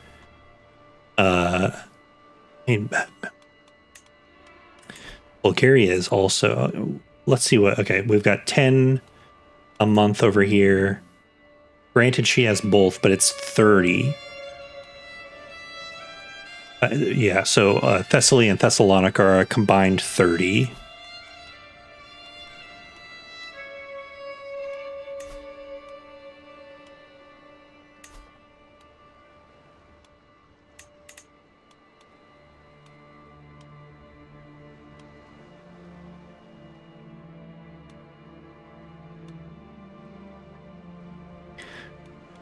Let's see if I can get Simonis. Let's see. Okay, these three are my girls right here. We've got 3 Themas and we've got 3 eligible ladies here. All of whom are, who are adult and ready to rule. They are primed and ready to rule. Oh, she's barren. That sucks. Are you married? No. Or none of you married? You're married to a county level guy. Okay. Simonis, you are. I'm gonna put you up for. What was it? Thessaly.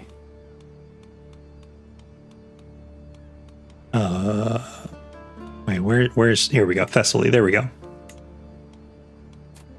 Yep, first in line. Minus 18, yikes. Actually, hold on. Minus 22. Okay, we need to start training these girls. 28, okay, oh, good lord, yeah, okay. That's okay, we have time. First in line, influence candidacy for Thessaly, yes.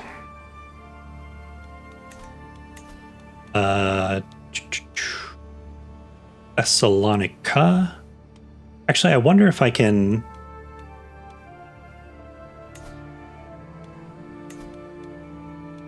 I wonder if I can just do both of these at the same time on Simone. Where are you? Simonis. Yeah, let's do that. Let's see if we can lock her into both and keep those unified. Okay. Bulgaria.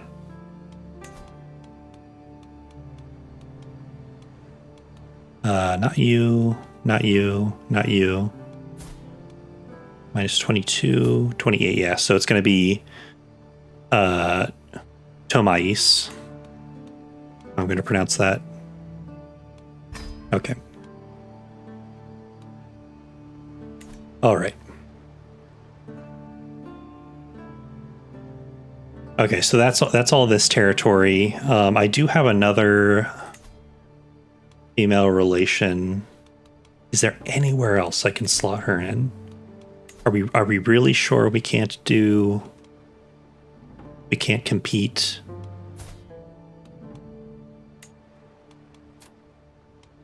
Yeah. Yeah, it really seems like once there's a male in line, it's really tough to get a woman in there.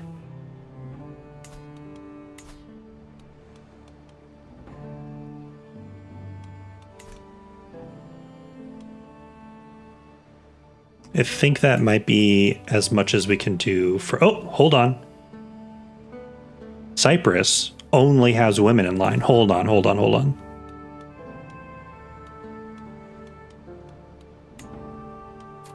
Ooh. Okay, so here we might be able to work a little magic.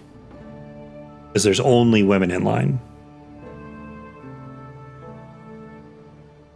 And this is Evanthia. Cool name. 127, so we're going to be cleaned out of influence for a little while here.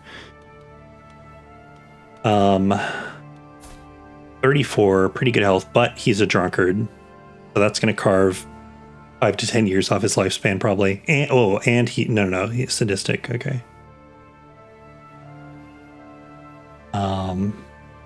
Plus 25 governor efficiency. Holy crap.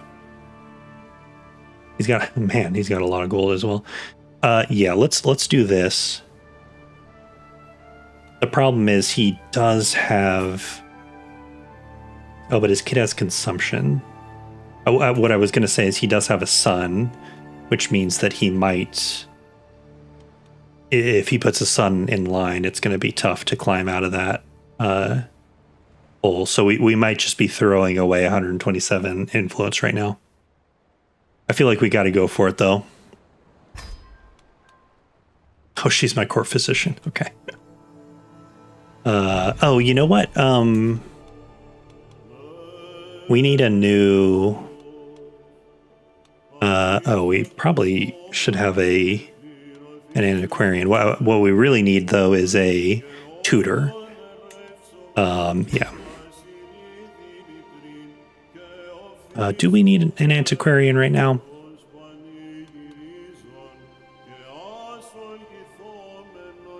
Sure, yeah. And I think that's all. Maybe we do want. Maybe should we chop someone's dick off so we can have a court chief eunuch? Actually, hold on. Wait, we don't have to do this ourselves. We can recruit. Oh, we might need we might want a wet nurse also.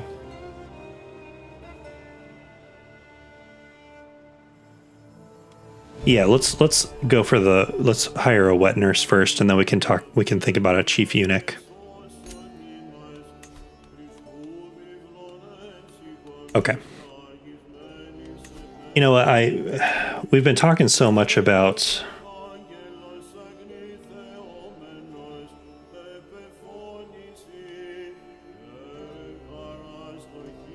appointments and all that. It's been a while since I really looked that hard at my appointments, Cephalonia and Epirus. I suppose it won't really matter all that much if we actually pull this whole depose scheme off, but let's drop a quick save because we just did a whole lot.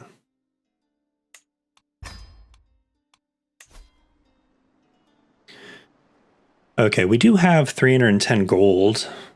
Maybe we should think about our estate, because we still will have...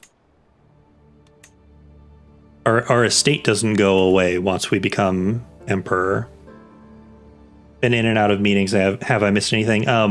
We just did a whole lot of politicking. So we got relatives of ours next in line for Bulgaria, Thessalonica, Cyprus, and I think Yeah, I think this one as well. Yeah. What is this? Thrakizion. So we've just been pushing our family all over the place. So you didn't really miss a whole lot, other than just me contemplating the numerous possibilities that confront us as members of the Empire. Okay, everything actually costs a lot of money. That's crazy. Hard to believe that things would cost a lot of money for me, for little old me. Okay, we actually can't do anything here right now. Oh, wait, hold on. We have an empty slot. So we can build a level 1. Okay. Let's cast our memories back to when we were planning what we were going to put here. Let's all cast our memories back. There was a plan. What was it? Garden? No. Market? No. Was it storage barn? I think it was storage barn, because yes, this one is the one that eventually lets us manipulate the grain market, which I have not spoiled myself on what this means or what it does, but it does just, it's so evocative. Manipulate the grain market. What does it mean? What does it do? Who could say?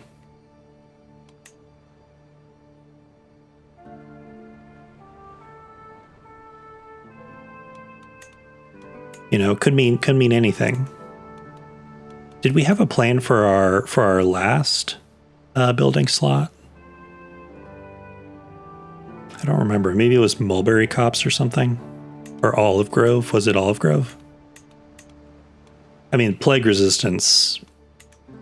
You can never have too much plague resistance, as I've amply demonstrated in this playthrough. Shrine.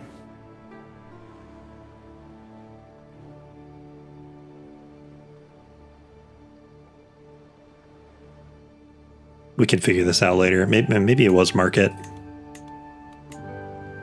You do get a lot of income from having a market, not to mention the powerful family rating.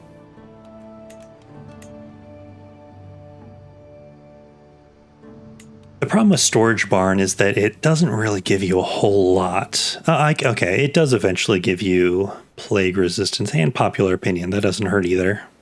And development growth. Okay, yeah, you know what? I just sold myself on this. Let's go ahead and construct the storage barn.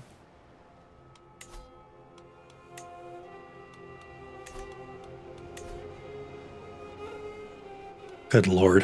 A room is at war with someone. Oh, yeah. Now would be a great time.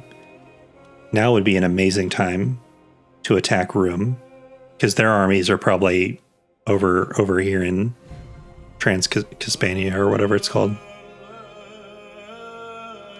And it would take, there's no sea route, so they would have to march all the way back, which will take forever. Okay, let's let the clock run. Oh. Request troops to the Serene Alexios. I send word because I find myself in need of more soldiers. When are you not in need of more soldiers, Ioannis? The Mesian army is simply not enough to maintain peace and security in the name of the Thema. Is that right? Oh, sorry, what the hell is this? Oh, this is something else entirely. Is this little pipsqueak?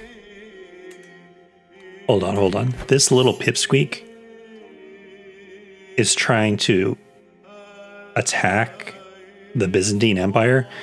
These little upstarts are getting on my nerves. Okay, so what war is he in? Oh, it's just another offensive war. Okay. Aren't we allies? Can't you just call on me as an ally? Yeah, I don't know why he's asking for my troops.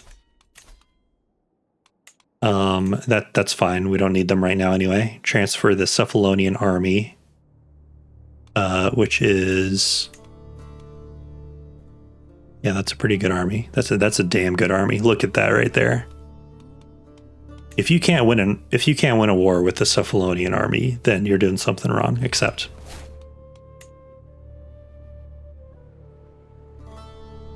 beautiful army, yeah. Nothing but the latest technology, such as trebuchets. Anybody? Can I get a round of applause for trebuchets? Tease in the chat for trebuchets. Search for a wet nurse. Here we go. With a mind to provide the best care for our children, I've had my functionaries seek out able women for the role of wet nurse. Now, they present a few locals for my judgment. I prefer the experienced Zini. I did a capital T because I respect trebuchets more, yeah. Thank you, Stephen. I'm sorry, my... yeah, you know, you really want a wet nurse with military experience. That's what you really want. Euphemia is good enough. No, she is not. No, she is not. I don't like any of them. A whopping 110 for Zini. Okay, fine. She is 30. She'll be a good wet nurse for a good long time. We'll get a few decades out of her.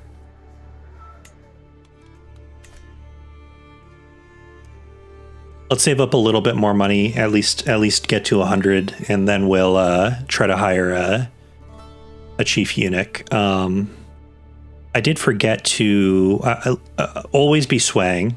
First of all, always be swaying. Who do we need to sway?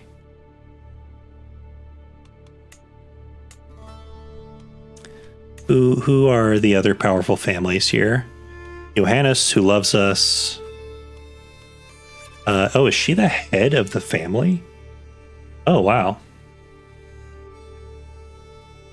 She kind of likes us. She's not a huge fan. And he's not a huge fan.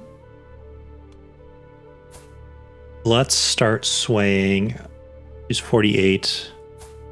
He's 21. He'll be around for a while. On the other hand, he seems kind of weak. Ducas. Oh, but she's not. Okay. Macro Ducas. Yeah, she's the only ruler in this family. Okay, let's get him swayed up.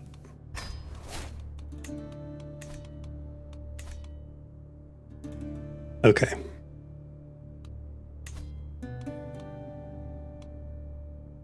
%92 secrecy. Love to see that. 42% success chance. We're at 2 advantages. We need at least 5 to actually execute the plan. 81 days till next phase. Yeah, okay. We're doing good.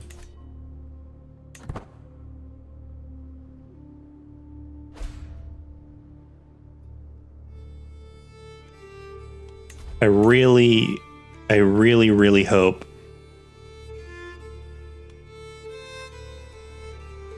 oh, he is about to pass right through that plague. See, the problem with making friends is that if they die, you feel bad. Okay, I'll be praying for you, Vukan. I'll be praying for you. Sorry, what was that about? County control. Okay, we've gotten our counties under control. So great. Is that true? Wait, hold on. Why do I find it hard to believe? Yeah. Metsovo is definitely not under control. Why are you telling me that we can't do this? That doesn't make any sense. Get you on foreign affairs.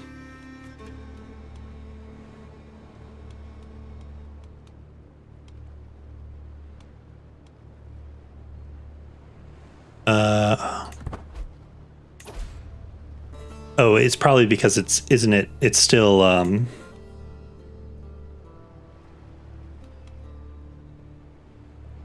One war against Count Dorotheos in the Athenian expansion of the county of Honorius. That's a whole lot of words. What does that mean? Oh, they just took that. Okay.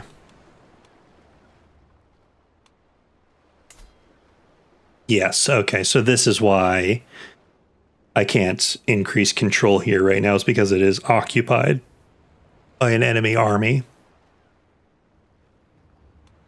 Which makes sense. That does actually make sense. It does lead one to wonder how this war is still going on. One does wonder. One also wonders how they are losing this war so thoroughly when they have like twice as many troops.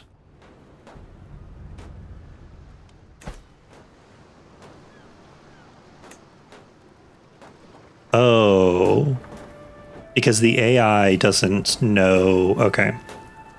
The AI is like bugged right now is what's happening. Is it because of supply issues? Yes, it is. So what's happening right now is, so you need to have more soldiers sieging than the garrison. So right now they have just under 2K soldiers sieging, whereas the garrison is 2,000 soldiers. So that means that they cannot make any siege progress whatsoever. No matter how long they siege, they will never actually take this city. They could easily remedy this by having one of these two armies or both of them just kind of pile in to exceed this 2,000 garrison. But they won't do that, I think, because this barony has a supply limit of 2,500, which is this number right here. And if either of these armies piled in, they would be above the supply limit and be subject to some pretty bad attrition. So I suspect that is the calculation that the AI is doing right now. Now, that's stupid. The AI should not be doing that. Primarily because it's pointless to siege this when you'll never succeed at the siege. You know, attrition only matters if it's, you know, if you're actually succeeding at something. Or like, you know, it's worth taking the attrition in order to complete the siege, which is necessary to win the war. And there's no reason to sit on this tile sieging if you're never going to succeed at the siege. But I suspect the AI is not fully aware of all of those things, and for some reason it is just going to keep throwing itself at this, despite the fact that it's pointless. That's a little annoying. Okay.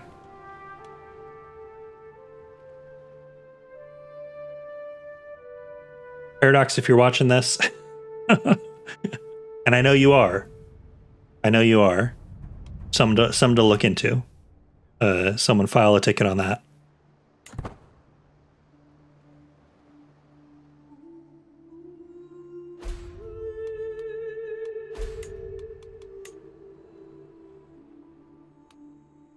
Oh God. If this hits the coastline, we are going to be in danger. Limited border policy. Okay. Interesting.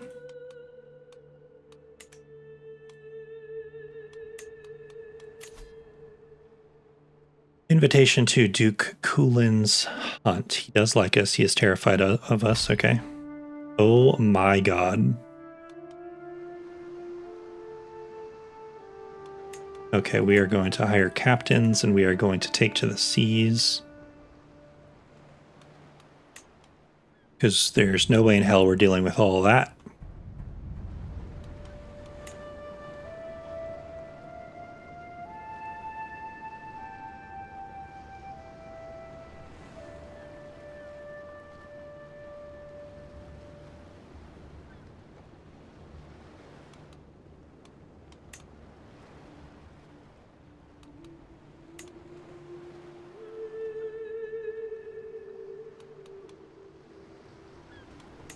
Mercenaries. Yikes. Still 43% chance of danger. Jesus Christ. Okay, what if... Yeah, what if it's there?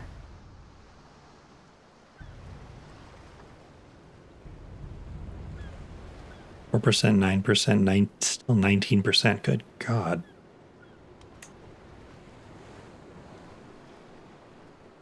Yeah, it's county control over here.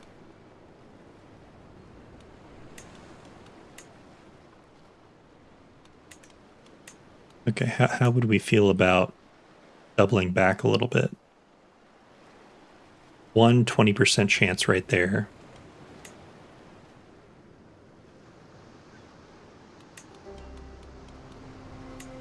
There we go. Okay, that's it, I think.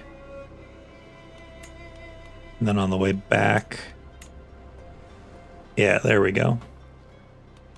That's it right there.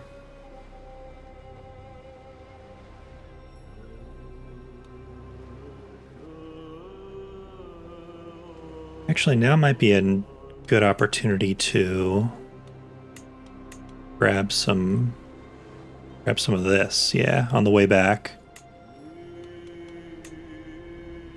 Yeah, look at that. Okay, perfect. We'll just do a little sightseeing on the way back. Excellent.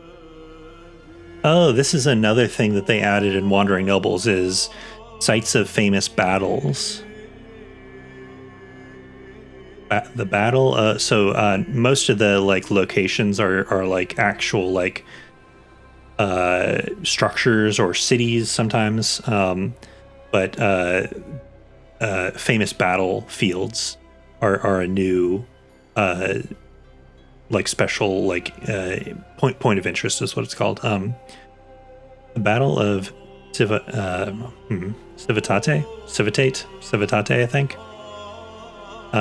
Date 18th of June 1053 AD. A battle between the Normans on one side and a coalition led by the Pope on the other, including Germans and local Italians. Despite their numerical advantage, the Papal coalition were unable to break through the Norman infantry in the center of the battle, and their cavalry flanks lost the battle against the Norman cavalry. A short while after the battle, the Pope himself was captured by the Normans, leading to an end to the conflict. Damn.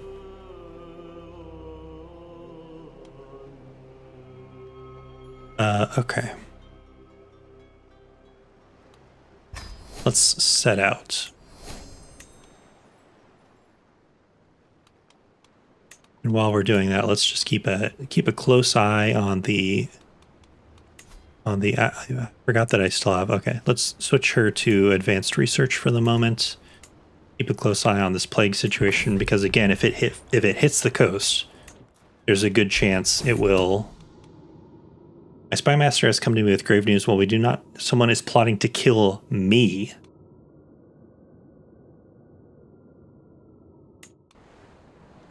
Okay, everyone, stay calm. Okay, 4% out of a 30% success chance. Oh wait, no. This is the plot against my current steward and former spy master. Okay. What's the?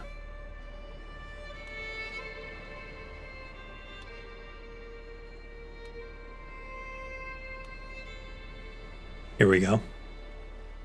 We can redouble our guards, minus 100% success chance for opposing schemes like murder, overthrow regent, steal artifacts, plus 15% success chance for seduce, witchcraft, and elope. That's fine. Stress gain plus 15%. That's fine. Glory hound, vassal opinion minus 20. That's fine. Yeah, let's redouble our guards. Now would be a really bad time to be murdered, so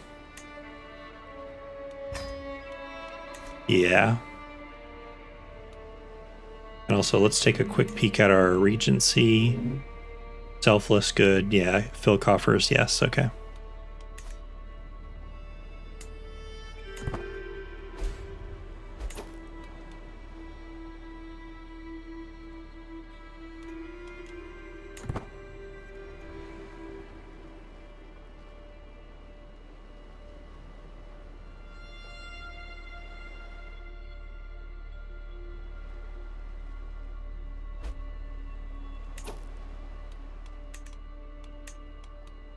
Adventurer landed. Duchess Ilyuva. Duchy of Kazan. Wait, where's that? Wait, what? Oh, this isn't us. Okay, this is the King Parush of Permia. Okay. I was like, sorry, I didn't know that the Byzantine Empire was all the way up there.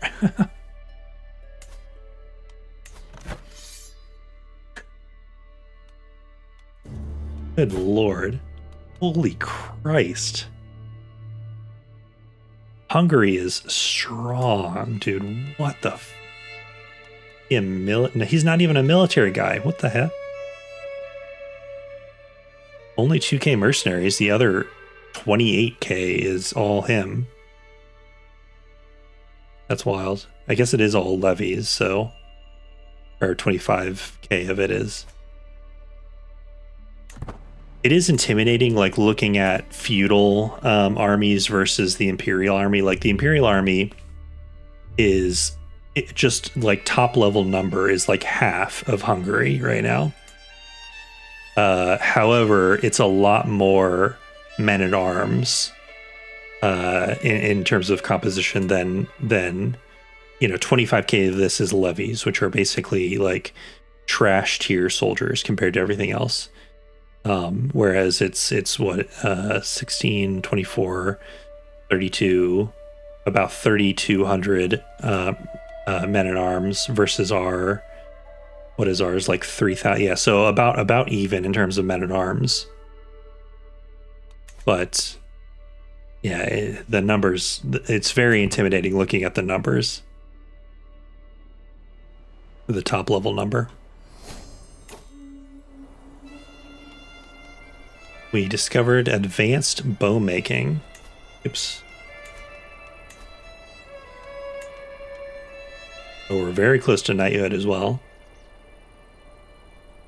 What did it, advanced bow making give us? Oh, shooting ranges. We can recruit crossbowmen. Okay, interesting.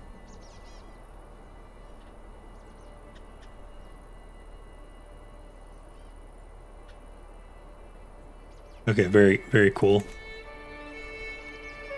Okay, making camp. Duke Kulin has started the preparations. His gamekeepers check the highlands each day for signs of quarry, blah, blah, blah. Okay. Soon. How soon? 38 days. Okay. Yeah, what is this other adventure invasion? Excuse me? Well, I don't love your chances. Captain Bror. A Swedish adventurer. What are you doing down here? We've scooped up quite a bit of territory, or the Empire has over here, which is good. We have to start, going after. We have to start going after Rome. We've got to clear Rome out of Anatolia.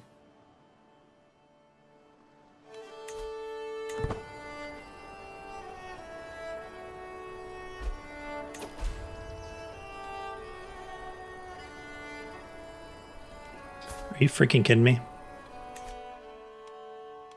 What's your deal? You're not even a friggin' Komnenos. What do you care?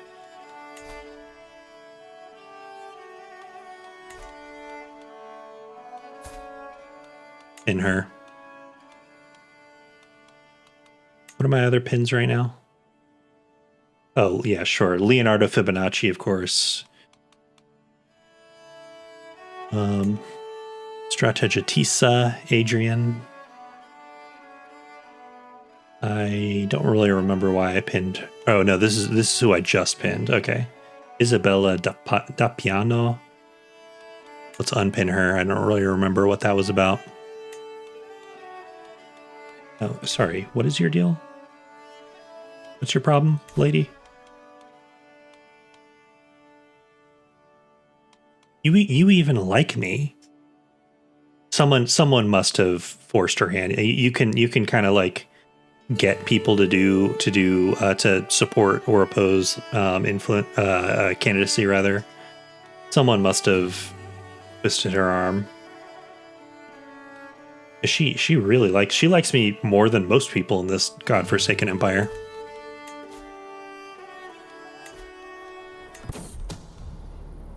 My spy master has come to me with a discovery. She is certain that my son-in-law, Duke Leonardo Fibonacci, is scheming against me. Leonardo? What gives? What gives, dude?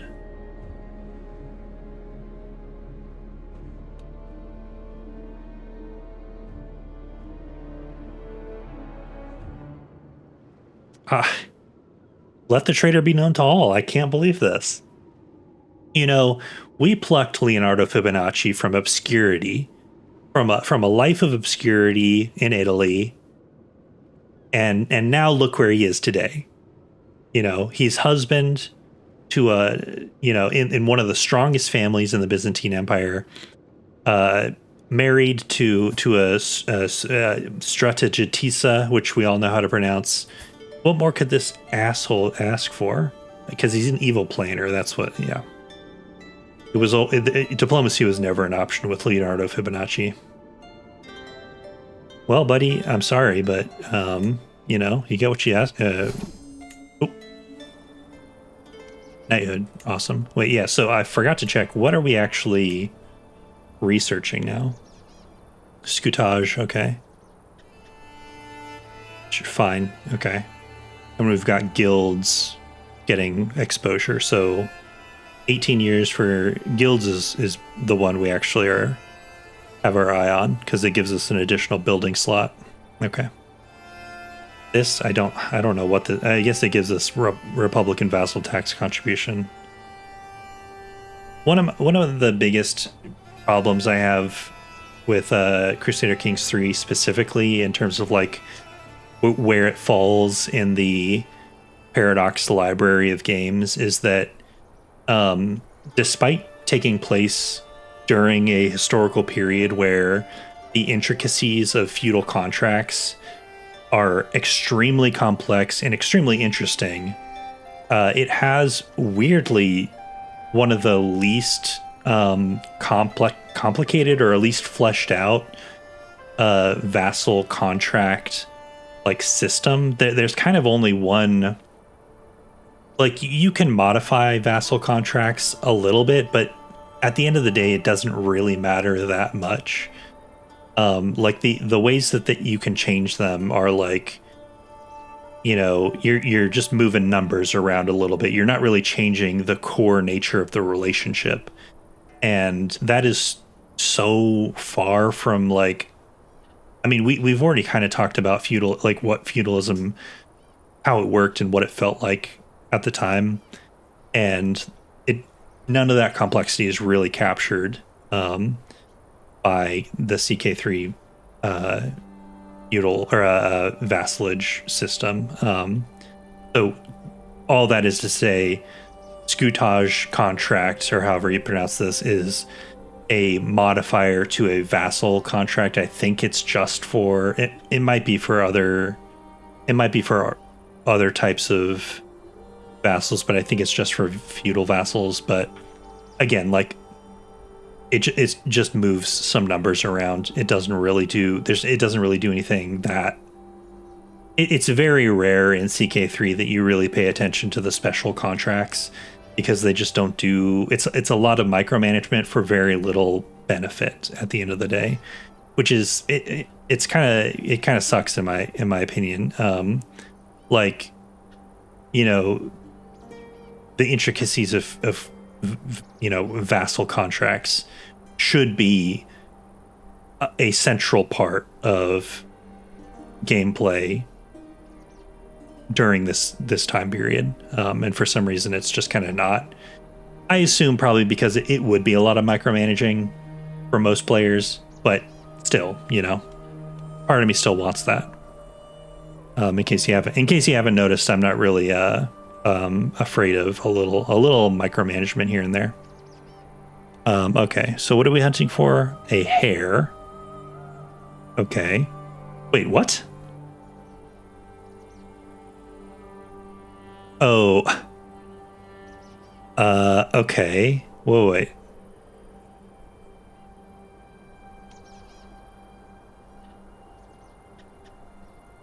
So because I'm a timid hunter, I guess. I assume because I'm a coward or maybe lazy, I don't know. Everyone's losing opinion of me. Well, what the hell? Fine, whatever. It's not like I made that call. Come on, guys.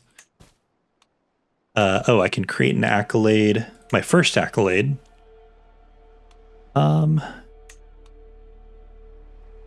I like the accolade system.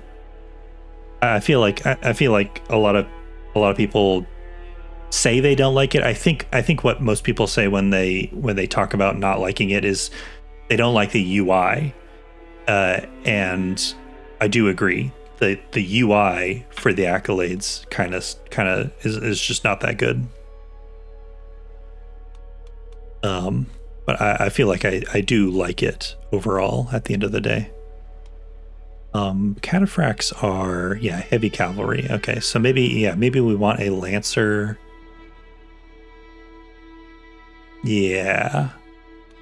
Lancer, primary trait, tactician. What's this giving us? Martial lifestyle. Okay, I don't know if we need that.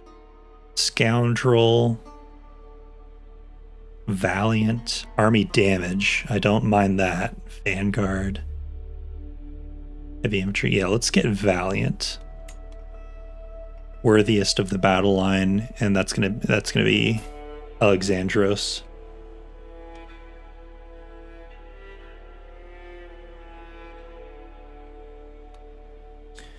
He still thinks he doesn't like us, but that's not true. We know that's not true.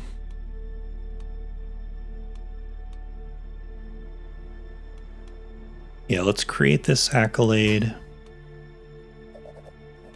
Do we have a successor? No. Let's seek a worthy successor.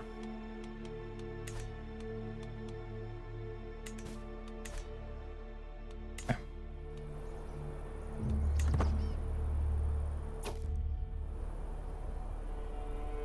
My fellow vassal Michael is crouched on the ground, humming cheerfully, picking delphiniums. He appears to have lost all interest in the hunt. Strategos, what a bounty of nature. Look at these plants. Truly, the wealth of the earth knows no bounds. We do not appreciate these simple treasures enough. Lord Michael, he is not a landholder. He's the head of the Ducas family. This is the guy I'm currently swaying. I could say, get back on your horse. He loses 10 opinion of me. Success chance increases. Hunter trade experience increases.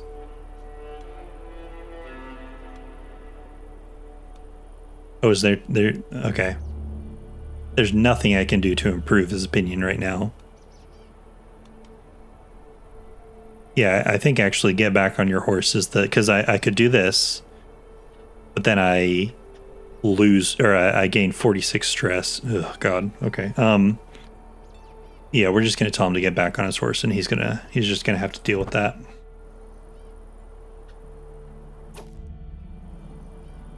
My caravan master Vukmir is the first to spot its bounding legs. The devious jack is hard to distinguish, but there's no doubt it's there, observing us through the sparse pines. Duke Kulin takes off after the beast, crying, "Come, it's getting away. Let's go."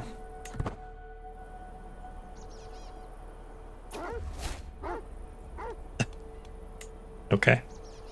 We can hardly keep up with the blasted beast as it darts and weaves through the leafy bushes, squeaking wildly. Scaling a rise and disappearing into the dense thicket, the hare is gone as quickly as it appeared. with only panting dogs and sweaty horses for it to show for it. The damn thing is gone. The hunt fails.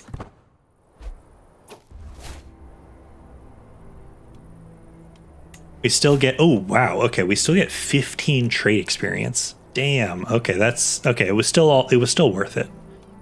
It was all worth it in the end for the trade experience. We're always doing it for the trade experience. Okay. Sure. Okay, finish hunt. Okay. First things first. Faction targets Basilius Alexius II. It is a Greek usher. Sorry, what? Greek ushery. Where are there? Oh, is it this little tiny spot over here? Yeah, it must be over here. Okay.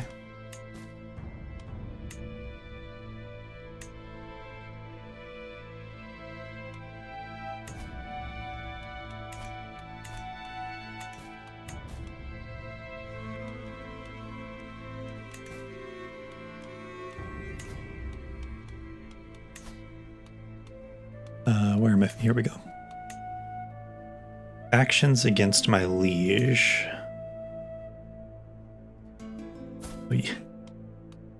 Eudokia of Bulgaria wants lower imperial bureaucracy. Okay.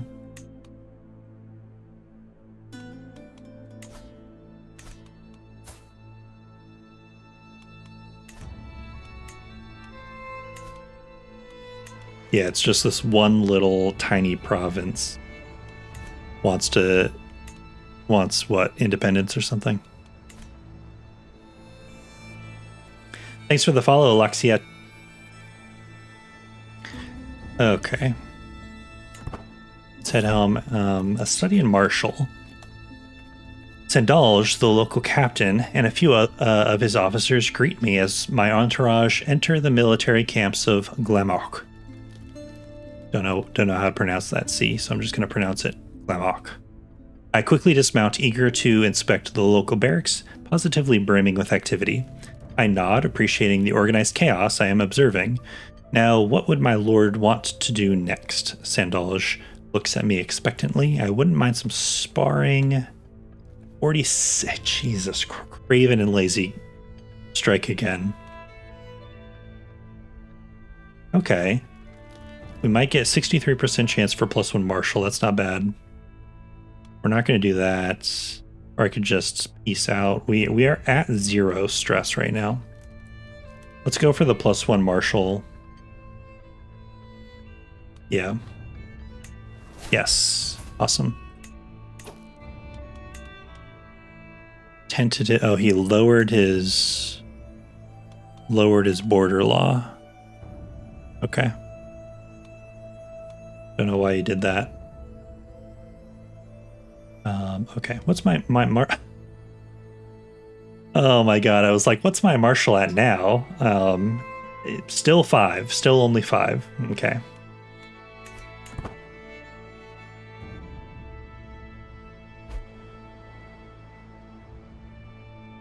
Regent unsuccessfully furthers mandate. Okay. Okay, here we go. Okay, first things first, actually. Accolade successor found. Excellent. 22. Holy crap. Okay. You're not guaranteed a very good knight when you search for accolade successor. So 22. And a military engineer. Holy, we hit pay dirt on this one. Holy crap. This is like kind of single-handedly probably one of the best commander traits in the game. Well, okay, only 6 martial, so he's not actually a very good commander, but still. Let's go ahead and slot him into the succession and force him, and there you go. Look at that sick armor too. What? He's Armenian, okay. Okay, great. A pleasure to work with. It's truly fortunate that I'm afforded a chance to plan this scheme with my friend, Strategos Ioannis. by my side. A better, more observant aide no man could ask for, always willing to go the extra mile for our needs, always focused on how best to advance the scheme. Most recently, his work has resulted in a shortcut that should save us a significant amount of time. Excellent news. Okay, what did it? 2 advantages. Man, okay, you know what? I haven't always been, had the highest opinion of Johannes. He makes some, in my opinion, odd decisions sometimes, but he's always there when I need him. I can't say that of everyone in this empire. So it is good to have him on my side. Now, where are we with this? Okay, so we do have 6 advantages at this point, which means we can basically spring this plot whenever we want at this point. Essentially, we're just, we're ready to spring the trap. It's just a matter of how much do we want to lock down our chances here. I would love to get us to a minimum total of 90%, just because this is one that I really don't want to be rolling the dice on too much. So 5 advantages won't actually give us any bonus. So right now, if we did it, it would just be a coin flip essentially. So we want to get this closer to, 85% with 10 advantages, or like 80% with 15. So we've still got a ways to go on that.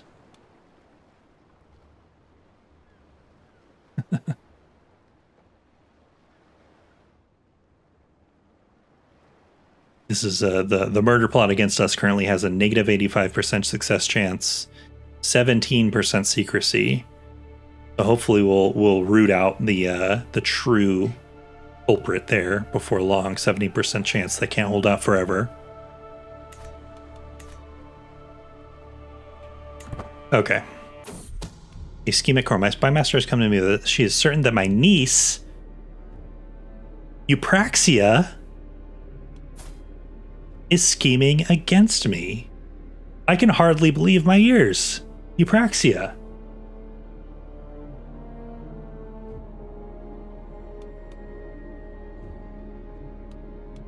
But she's an agent. Okay, she's not the culprit. She's an agent.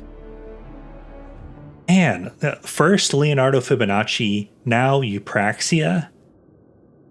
All these people I thought I could trust are arrayed against me. I thought the threat was going to come from outside my own house. I guess she technically is outside my house, but still, my niece. You think you can trust these people? Let the traitor be known to all, I guess. Screw you.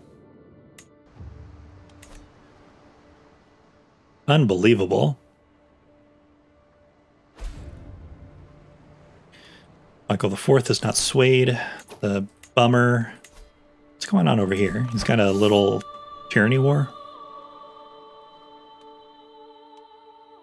Yikes. Okay. Just as long as we're not passing through a siege here, so we should be fine. Okay, we're fine. We're good. Guardian Angel, while passing through the hills of Bosha, or Bisha, maybe, my courtier Dan. I don't know why I found that so funny. Dan. I've never in all my years playing this game, I've never seen a Dan.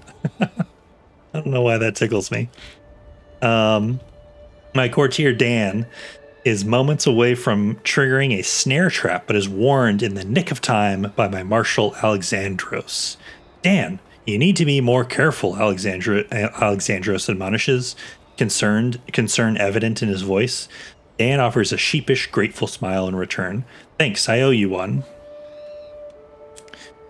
We can say, quick thinking there, Alexandros. And he's my marshal, my master of the hunt, my champion charioteer. I think he's also now a, can I actually see all of his, I hover over the, no, oh, here we go. And now he is my acclaimed knight. Yeah, that's what I thought. Quick thinking, 20 opinion for 10 years. I like that. Closer to a friend. I would love to finally, you know, squash the beef with this guy and become friends. I can say, Dan, you owe him nothing. Let us move with the utmost care for a while. We must make haste. Let's praise him. Yeah. Closer to a friendship. I've been trying to get close with this guy for I don't know how many years at this point. Maximus is lost deep in thought when our entourage enters the quarries of Amphissa. He is leaned over a large, roughly cut wooden table, absorbed in drawing something on a scroll. I lean in closer over his shoulder, drawing his attention. My lord, I did not notice you there. My sincere apologies. I inquire about what he is up to, and Maximus replies, Oh, I'm drawing up my thoughts on construction and the building of foundations. I am quite the architect, you see, he smiles shyly. Architect, you say? I'll take one of those draw. 230 gold? Surely you jest. That's nice. Keep up the... Well, okay, what does this actually do? Learning +1 city... Okay, only city buildings. City building construction type... No, that's not worth 230 gold.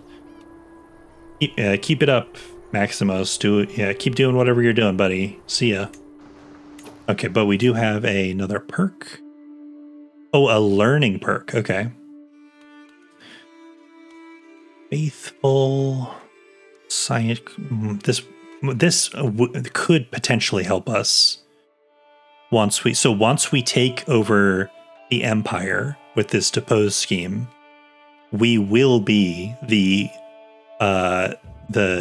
head of the Greek culture, the cultural head, and at that point, this trait could potentially be useful.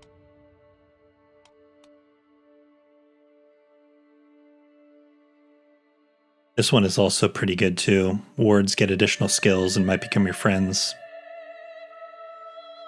Learn language, less useful for us, but still always good to have. Of course, there's always whole of body. This is like the classic, like one of the best perk trees in the game. So it's always hard to convince yourself not to just go down this one. Because anatomical studies is already good. Personal physician cost to hire is lower. Treatments have better outcomes. Like classic, always going to be useful perk. And then, carefree. Restraint can be really useful. This is more useful. Being able to become celibate is more useful in a feudal or potentially clan realm. But then wash your hands, plague resistance +5. That's so good.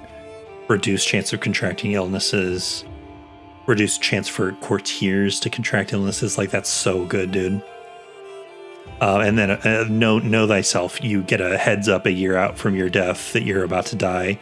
Like, this is so... And just knowing this is so useful. Can I talk myself out of my usual move here? Theologian is not for us, not this lifetime. This will be a major, like primary focus once we get to our, prophet lifetime.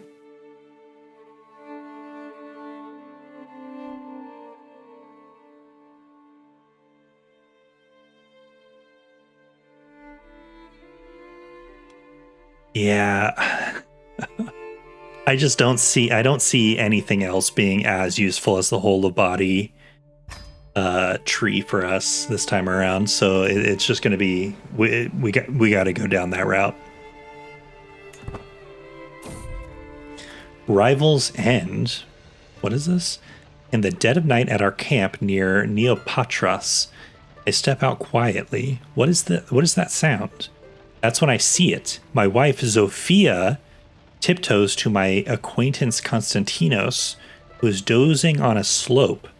Zofia rolls Konstantinos down the hillside where sharp rocks ensure a quick and painful demise.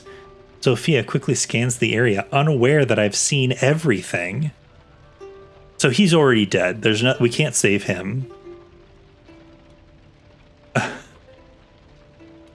I can call guards. Zofia, I didn't know you had it in you.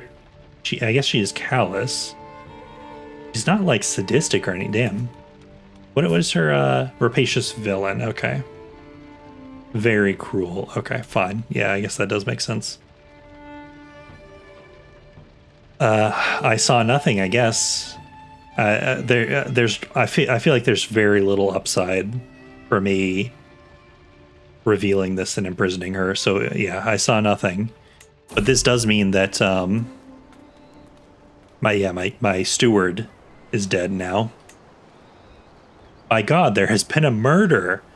Who would wish death upon our perceptive Konstantinos? And why were they so brutal, my niece?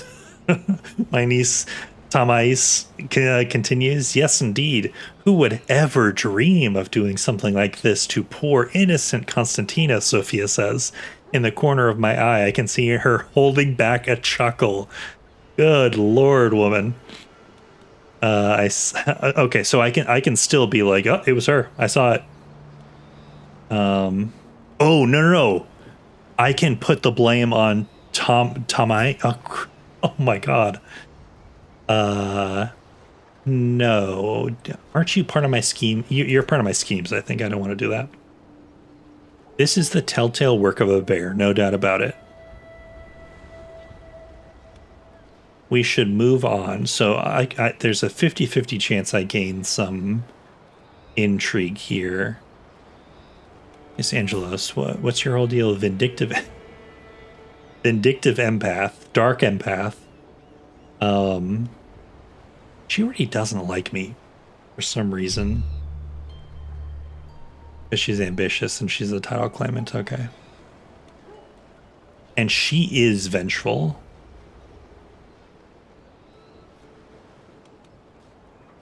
What is my plus one intrigue wouldn't I would love +1 intrigue. And that would max out Zofia's opinion of us. Let's go for it. Yes. +1 intrigue. Okay, it was all worth it. Oh, wait, hold on. I do actually need a new steward now. No, Dan is not a permanent courtier though, right? I think he's a hired hand. God, we really need some better courtiers. That's all I'll say about that.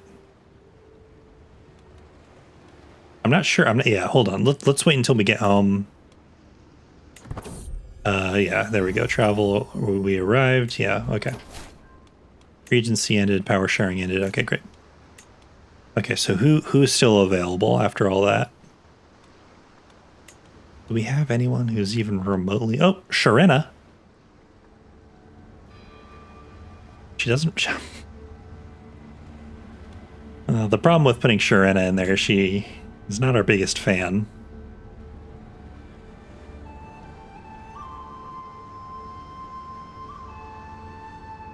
If only we could put Sharena in the stewardship position.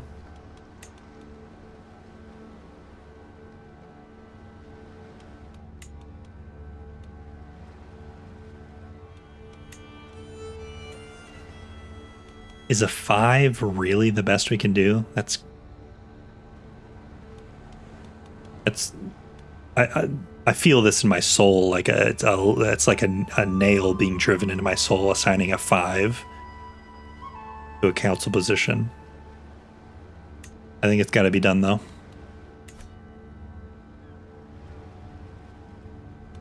All right, how much longer? Only 6 months until the storage barns are done. Where are we on this on this scheme. 94% secrecy. Love that. Love seeing that every time we open this.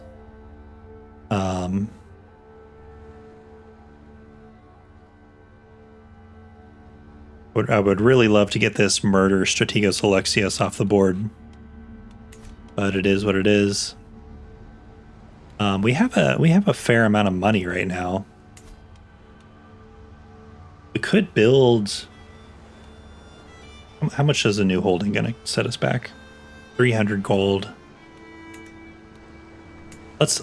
Okay, we should just save money right now. We're saving up a war chest for when we take the throne, and we're going to need it to get everybody in line once the regime change has taken place.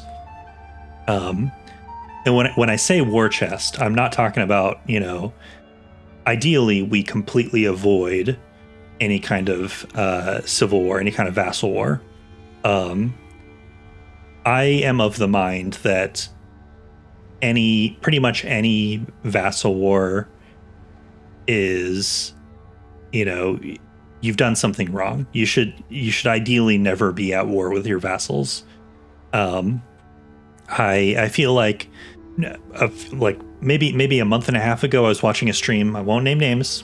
I think those of you who know, but I was watching a CK3 stream, and it was like by a pair of streamers who had definitely had some CK3 under their belt, but seemed like they hadn't really played a whole lot where you're managing a large realm, like a kingdom or empire tier realm, where you've just got a lot of vassals to manage.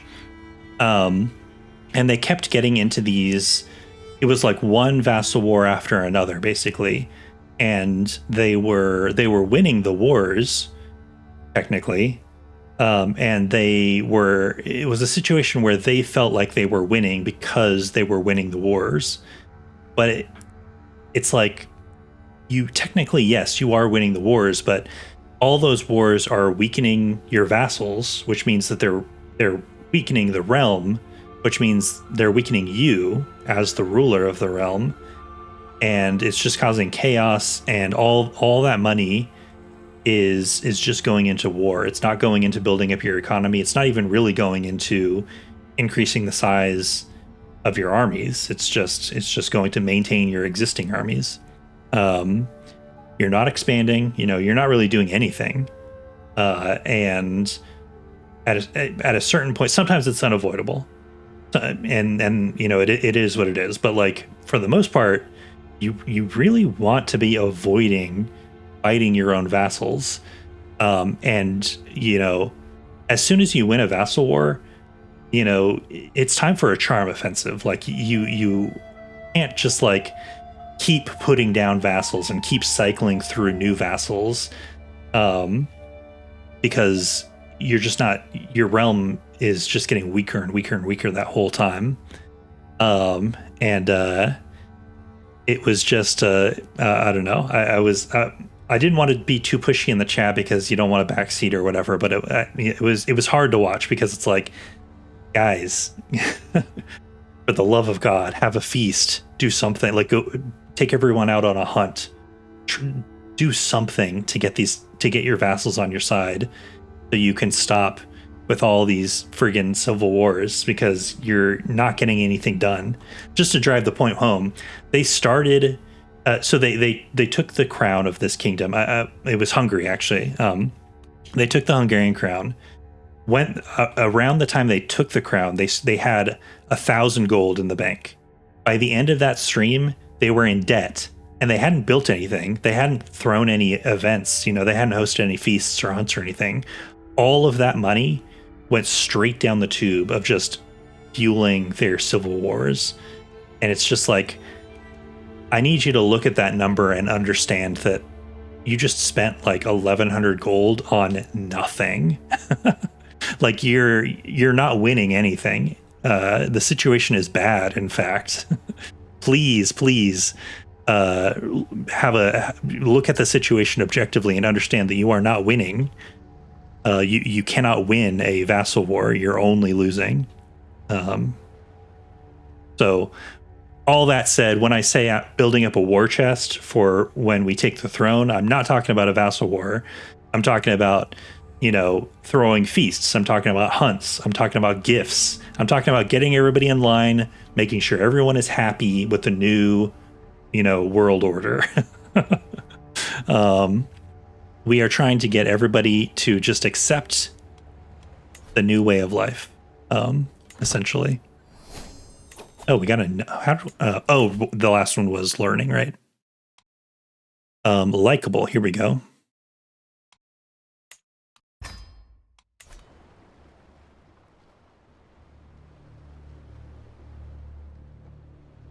Is there anything else we need to get in line?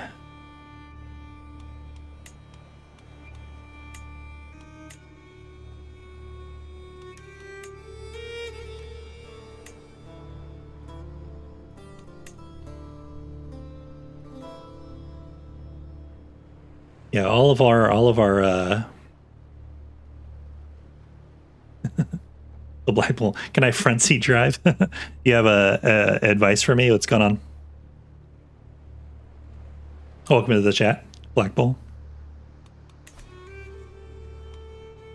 All of our appointment influences are still standing, so that's good. I was worried someone was going to jump in there and try to knock me out because I basically only have female relatives to put in there. Not sure. So right now, the big thing that we have going on in the game right now is we're trying to depose the Basilius, the Emperor. Going pretty well. We should. This is like the big goal for this episode, this stream. It's going pretty. We're also trying to avoid being. Can you actually hold on? We're trying to avoid being murdered. So this guy right here, that's us. This scheme is against us. So someone out there in the world is trying to murder us right now. It's not a great situation. I mean, they're not going to succeed, but it's never a good thing when someone's trying to murder you. So we're trying to avoid being killed. It's going okay. We'll see. We do have money. Okay. Do we throw more money at the military? Is that what we do right now? That might be the play. We could get crossbowmen. This is the new tech, crossbowmen. We just unlocked. We don't have any trebuchets in our personal. Oh, we do. We only have one more. I forgot. Our regiment limit is kind of low. Let's hold off on that for now. Let's just let the clock run for a moment. Hold on, Thessaly. This is what I was worried was. Yep, they're doing it. They're. See, hold on. Can we get her back? No, shit. This is what I was worried about. Is because we only have female relatives. It's really easy for other people to kind of knock us out of the running for these appointments, which is what they've done for Thessaly, but that's okay. Are you liking the Conquer Tray? I haven't played although, hold on. That reminds me, we haven't checked in on Temujin in a second. Genghis Khan, yeah, he's slowly slurping up territory up here. Okay. I haven't played anyone with the Conqueror trait. I think... Yeah, this is why the Gurids have been so dominant for a while, is because there's a ruler with the Conqueror trait. Here's what I like about it. I like that the parts of the map ruled by NPCs can sometimes feel a little static, because they'll like take a little bit of territory from each other every once in a while, but it's not like it's not like this where like one ruler can like dramatically change the map in a relatively short period of time.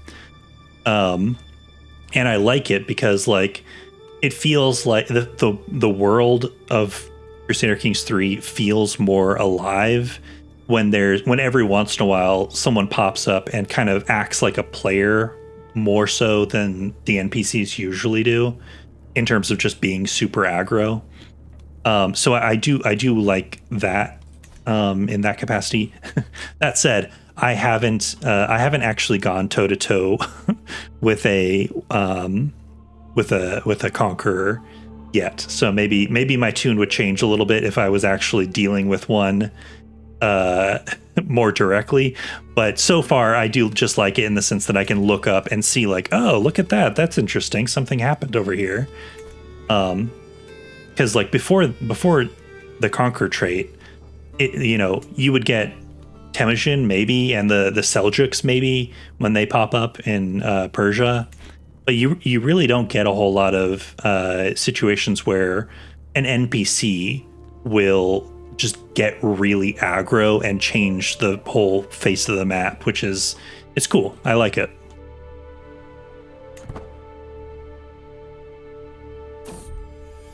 Grand ambitions. As the head of one of the most powerful families in the Byzantine Empire, my influence stretches far and wide, my coffers are deep, and my ambition boundless.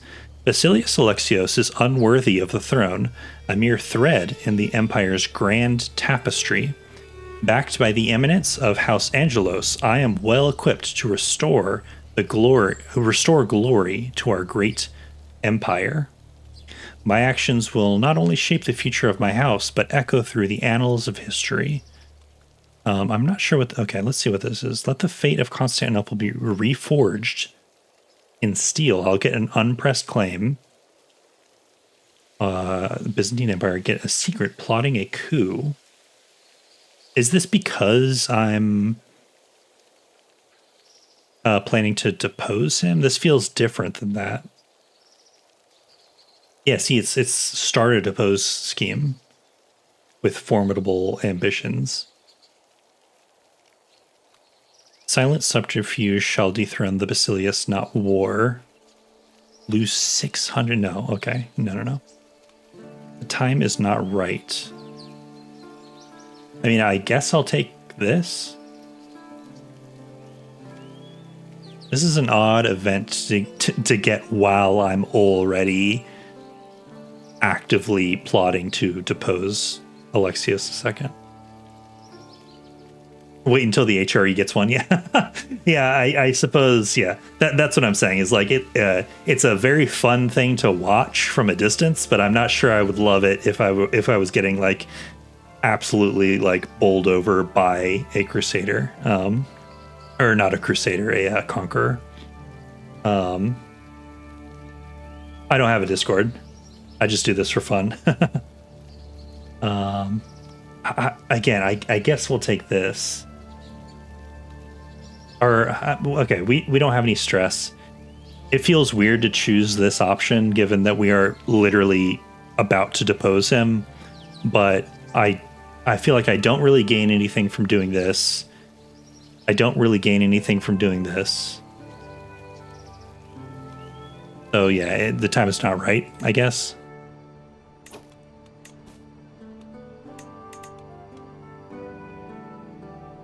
Oh, did Sicily... what happened to Sicily's military?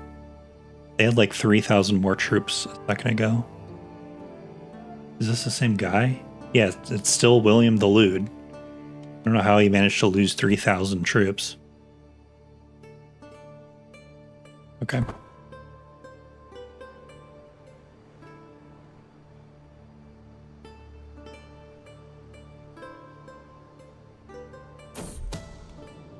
Learning from the best, two of my agents, Strategitisa Eudokia and Strategos Johannes, seem to have found common cause in our plan beyond the basic goal. Impressed by his compatriots, okay, weird, skill with his shrewdness, cunning, and ruthless double dealing required to depose, Johannes has taken to studying what Eudokia does differently to himself in the hopes of improving his own skills. Harmless enough, in theory, but it doesn't help our overall goal. Excellent. Johannes's intrigue. Oh god, his intrigue is terrible. Okay.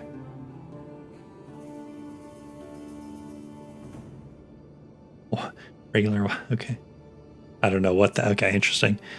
Depose gains focused on goal. Oh, phase link 20 days faster. I do like that. Perhaps there's something I could learn. I feel like we don't really need. Yeah, we wouldn't even. We have 0 experience in intrigue, so that 500 is a lot of experience, but it wouldn't even get us anywhere particularly. Yeah, let's be focused on the goal. 20 days faster phase length is good, so let's do that. Okay. We're getting there. We're doing it.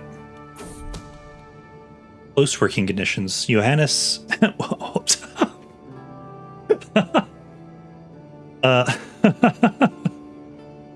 Johannes seem to be enjoying themselves a little bit too much for the humble role they play in my designs. Is that right? I don't like the sound of that. Common ground in our little plan to depose has given way to mutual respect, which in turn is clearly becoming a firm bond, however unlikely the origin may be. Okay. He gets a weak hook on himself somehow? I don't even know how. Okay. 20 days of progress. Okay. Glad they're getting long. Scheme growth plus 1%. That's not bad. And this would. Okay, this would clear the decks in terms of stress. Okay, let's just do this. Yeah. Oh, we have another hunt. Yeah, okay. And look at that. We can pass through. Okay, let's get rid of that. Oh, actually, hold on. Let's hold on to our mountaineers. We'll customize the route. On the way there, let's stop by Constantinople. Ooh, okay, that leaves very little time. Okay, hold on. What is this? Stewardship. Oh, that's more okay, hold on. Can we hit both of these? Oh. Can we be a little greedy and hit both of these on the way back? Will it let us do that? Yeah, it will. Okay. Let's just do that.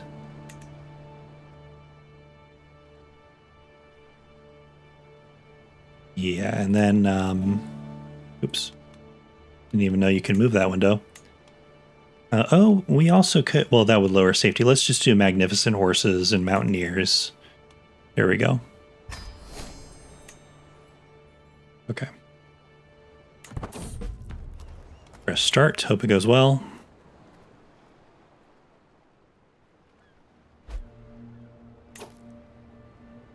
Won his war against, yeah, won his war against those adventurers. God, Athens. My guy, Isakios of Athens, the beardless eunuch of Athens, has really dramatically expanded his territory. This is a little wild.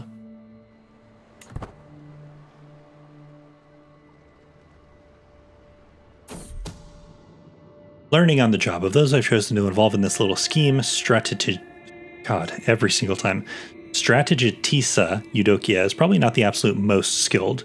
Still, she's clearly applying herself, determined not to let my efforts go to waste, with the aim of improving her skill in matters of intrigue. Bettering yourself is costly, but it helps us all in the end. You can go further than this. Okay, no, she's gonna... Oh, has happened. She got +1 intrigue. 50 stress, okay. Credit goes naturally to our mastermind. He does not have the... Oh, she actually does like me a lot. Okay. Maybe this wouldn't be the worst thing. No, let's just do this. 20 days of progress. Yeah, let's do that. Our storage barn is complete. Excellent. Supply capacity plus 10%, and I can ask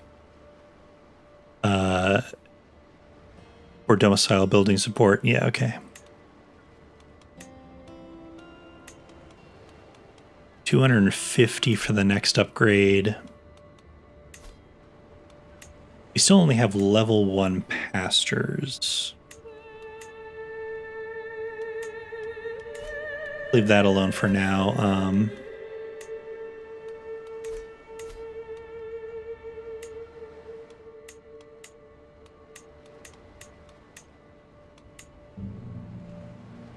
$375. Let's keep saving up. I don't want to. Now's not the time for any big expenditures. Oh, okay. Outliving a child. I had so many hopes for you, my sweetest child. All the things you would learn, experience, and do. There were so many possibilities, a whole life to live. Maybe you would have children of your own one day, but now none of those things will ever come to be. This was my sickly child, Dietrich. Rest in peace, Dietrich. That sucks. Diminutive defenders at the foot of a particularly imposing hill fort in Callipolis. A group of children play at warriors, their laughter a counterpoint to the solemnity of the stone. One child, bold and bright-eyed, approaches with a wooden sword. Halt! No one may pass the fort of Dundar and his implacable band. The child exclaims gleefully, "Oh wait, are you a strategos?" I am. Yes, I am. That's right, now go tell your village all about me. Famous visitor, okay. Brave defenders, tell us the quickest way through these hills. Okay, child scouts. Draw your weapons and scare the children off. Cherish your games, child. We must leave. Let's do this one. Let's be nice. Callipolis gains famous visitor. We gain 75 prestige, which we don't really need, but whatever. Okay. What are we hunting? I guess we're just waiting. Okay, 20. There we go.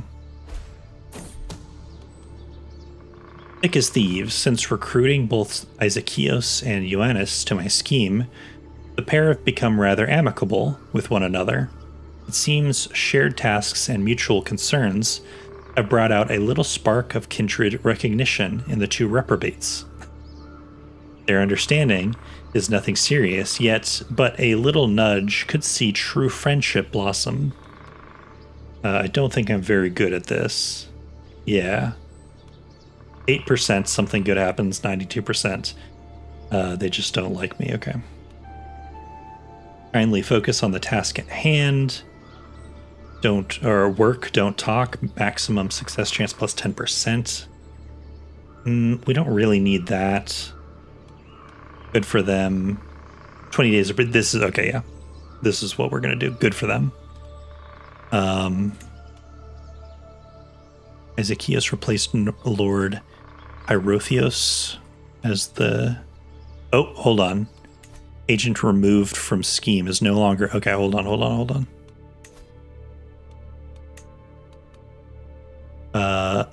Okay. And this is our success chance guy. Yeah, okay. Can we get Diogenes? The Komnenoses are lining up to take their kin off the throne. I don't totally get it. Okay, yeah, we can offer him prestige and influence. Okay, that's a lot of influence, actually. Can we do a bribe instead? No. Okay. Yeah, influence is our best. Our best shot here. Okay, let's get him on board. Oof, okay.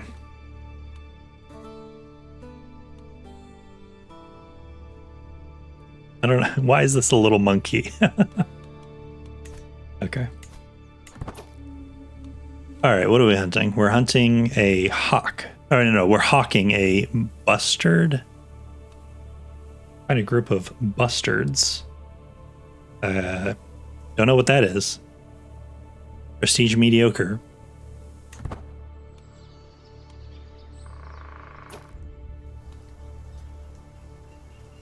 My cousin Isakios is ignoring the hunt. I can tell him to get back on his horse. Oh, plus 69. Nice. Yeah, we can definitely take the 10 opinion hit for him. Strategitisa Adrian's game masters signal the party to hush. We have arrived at the release spot. From our vantage point, we can see several speckled bustards strutting about the tree line ahead. I'm trying to imagine what am I picturing in my mind? What does the word bustard sound like? Speckled bustard. Is this a type of bird, do we think? I can't help but imagine like for some reason speckled makes it sound like a bird. Anyway. About the tree line ahead. The party halts as we prepare to remove our birds' hoods and set them one by one to their sport. It is time. Regent unsuccessfully. Sure, fine. Burning at both ends, it is clear that my friend Johannes is sincerely putting his all into my depose scheme, dedicating sleepless nights and long days to our goal. Perhaps it is cruel of me to use one who is dear to me so. Certainly I cannot say I would like to be used so. Still, he is effective, and it's for a good cause. You could do more, so much more. Okay. No, we're not going to do that. Spend a little time with me instead, Johannes. He gains 40 opinion, loses 90 stress, and I lose 99 stress, okay? Rest a while. Excellent leveraging base success chance maximum. Okay, yeah. Let's do this. Rest a while. Request troops. Okay, hold on. Oh, did we actually do it? Hold on. To the thoughtful Alexios, I send word because I find myself in need of more soldiers. The Mysian army is simply not enough to maintain the peace and security in the name of the Thema. Is this a whole new war? This is a whole new one. Man, this guy knows nothing except war. Except. Go for it, pal. You know what? Go nuts. Have fun. Adrienne watches excitedly as her hawk identifies a target and takes wing from its watch. Soaring high into the air, the bustards are none the wiser as my hawk scans the ground from high above. It swoops like a bolt of lightning. The quarry scrambles for cover, but it is already too late. Nicely done.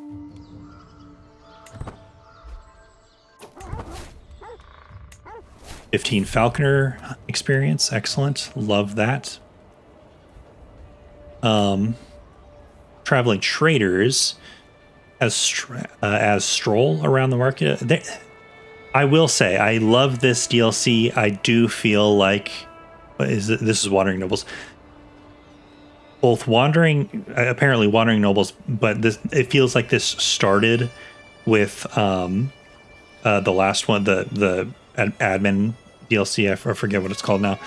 There have been a lot of these like little localization, the text, just, weird issues with the text, like as stroll around the market. Like, what was this supposed to be?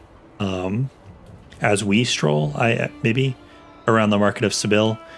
A loud ruckus comes from just a couple of the stalls down from me. There's a furious man animated and waving his hands. Serene Dojaressa Ermenagilda will have your head for this, he yells at another merchant who looks, if possible, even angrier. I would love to see her try, the stall owner dismisses the merchant with a wave of the hand, angrily turning to his bodyguards. The merchant clearly intends to get a deal one way or another. Okay. Let's aid him before this gets out of hand. Okay. Ooh, no. 705 gold. I guess, okay, would create an alliance with the Serene Dogeress. 7,000.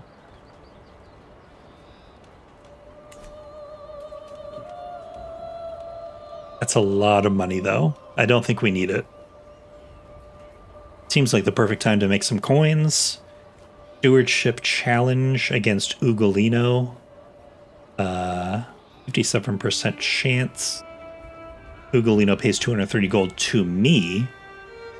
Ermina Gilda loses 25 opinion of me. Should I get the new DLC or the Tours one first, in my opinion? That's a good question. If I remember correctly, there is some like, so Tours and Tournaments is like a, it depends. Tours and Tournaments, if I remember correctly, in addition to just the activities part of it, which is grand tours, grand tournaments, etc., also has some cool stuff as far as like culture. I think that DLC is like what introduced hybridizing and diverging cultures, which when I started playing CK3 after that already came out. And so I didn't realize for a long time that was part of that DLC. It now just feels like a core part of the game to me. That said, Grand Tours and Grand Tournaments feel like a mid to late game type of thing, which means that it is a little bit hard to recommend. I mean, hybridizing and divulging cultures is also a mid to late game type of thing. So Tours and Tournaments it's a good DLC, but it's a DLC that if you're just starting out playing the game, I don't honestly know if it'll make that much of a difference to your gameplay early on. The new DLC, if you are not afraid of micromanagement, so let me just move some of the stuff out of the way.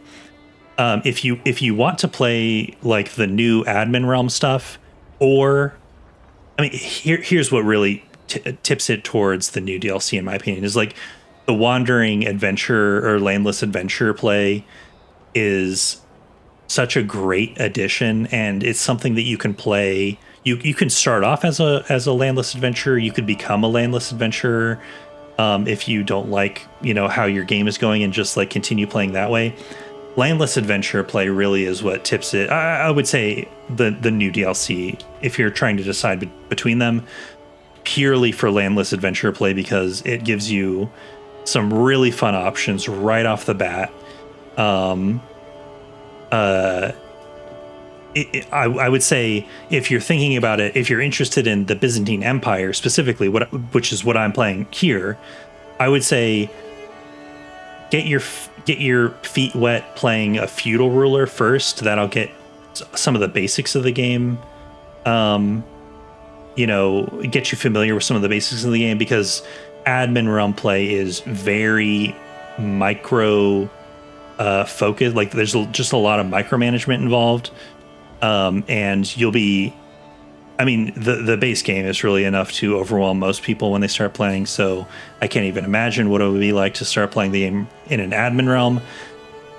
But I would still say landless adventure play is such a great addition to the game that the new DLC, if you're trying to decide between them, the new DLC is what I would start with, purely for having the landless adventure options on the table, because they really do just change how you play the game in some really fun ways. Again, that you can get to relatively early in the game, whereas Tours and Tournaments, still a good DLC, but it probably won't impact the first 10 hours of your game. And when it's like that, I'm gonna recommend the one that will actually affect your gameplay potentially earlier on. And landless adventure play is just like I personally haven't played with it that much, but even just the little bit that I have played is so fun that like it's hard not to recommend, honestly. I think the general consensus in the community is that like landless adventure play is like one of the best things to come to the game in a long time. So there you go. Hope that helps. Welcome to the chat, by the way. Okay, yeah. So in that case, I mean, in some ways that just makes the case for the new DLC even more, because like if you do want to like if you're not afraid of micromanagement, then I so far really love admin realm play because it just feels like a whole different game. It's really easy playing the base game to just focus all in on war and just kind of forget about diplomacy and intrigue and stuff. And playing in an admin realm, there's such a stronger focus on intrigue, especially, that the main or like the base game just doesn't like, it's just so much easier to kind of like get things done via war, you know, with the base game, that like it can feel like intrigue and diplomacy are like the stepchildren of the CK3 game, you know, gameplay loop, that they really become like, you know, first class kind of like gameplay modes in admin realm play in a way that is very satisfying in my opinion.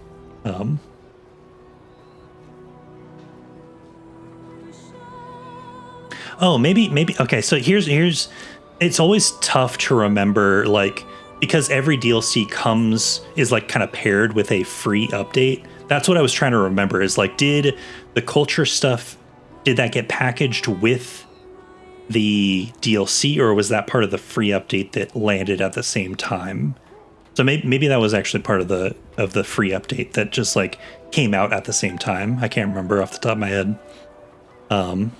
But yeah. Oh, sorry for rambling. I hope that was helpful. Okay. So what are our other options here? Okay. A coin flip, we might end up paying him 115 gold. We're not doing that. I'll watch the spectacle. 25. Well,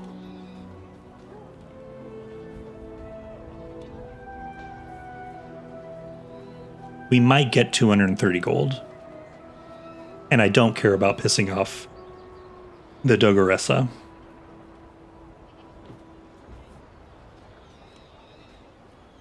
We do have the money also. Let's go for it. Let's flip the coin on this. Hopefully we come out on top. Nope. Whoops. Okay. Well, that's fine. Like I said, we do have the money, so not that big of a deal. And the hunt is finished. Okay, great. Okay. Let's just double check the map. Always like to double check the map on the way back just to make sure I'm not walking through plague. The mercenaries of Aeolus. We sit in a quiet, empty tavern in Aeolus when a loud band of ragged-looking soldiers come barging into the common room. Their leader, a confident brute, pushes one of my guards aside and has the audacity to sit down at my table. Noble man, eh, my lord? Interested in the services of the best band of mercenaries in Aeolus? More loyal men you'll never find, at least if you pay us properly. The best? You got my attention. I get an army of 600 men in Nicopolis.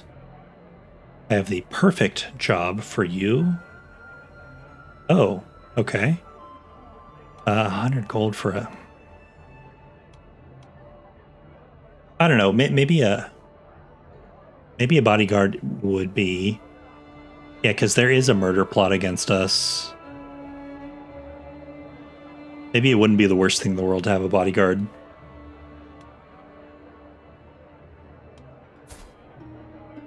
Oh, he's a giant? He is Greek, he is Orthodox. Okay, so we're not gonna have problems there. Yeah, let's do this. I could, with the murder plots looming over me, it wouldn't hurt to have an excellent bodyguard. So yeah, let's do that. A Pilgrim's Tale as we walk through the church in Ardramitian. I overheard a group of travelers talking quietly to one another. One of them, a man, starts describing and comparing the church with his journey to Jerusalem. I can't help but listen in on the conversation as he continue. See, this is the stuff I'm talking about. It's like the just little typos in the localization text is like it's just a lot. None of it makes the game unplayable, but it's more than in past DLCs that I've noticed. He continues going into detail about the fantastic things he saw in Jerusalem. Looking around, I can only imagine how much better it must be than the dainty sight I see here. Bodyguards are pretty valuable as long as they like you and don't have the trait greedy. Yeah. Tell me more about Jerusalem. Will happen traveling to the barony of Jerusalem in a pilgrimage will give you piety and stress loss. I lose 50 gold. Already spent a lot of gold on this trip. I wasn't really planning on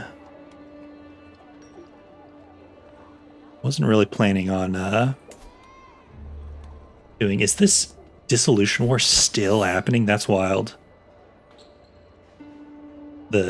Yeah, okay.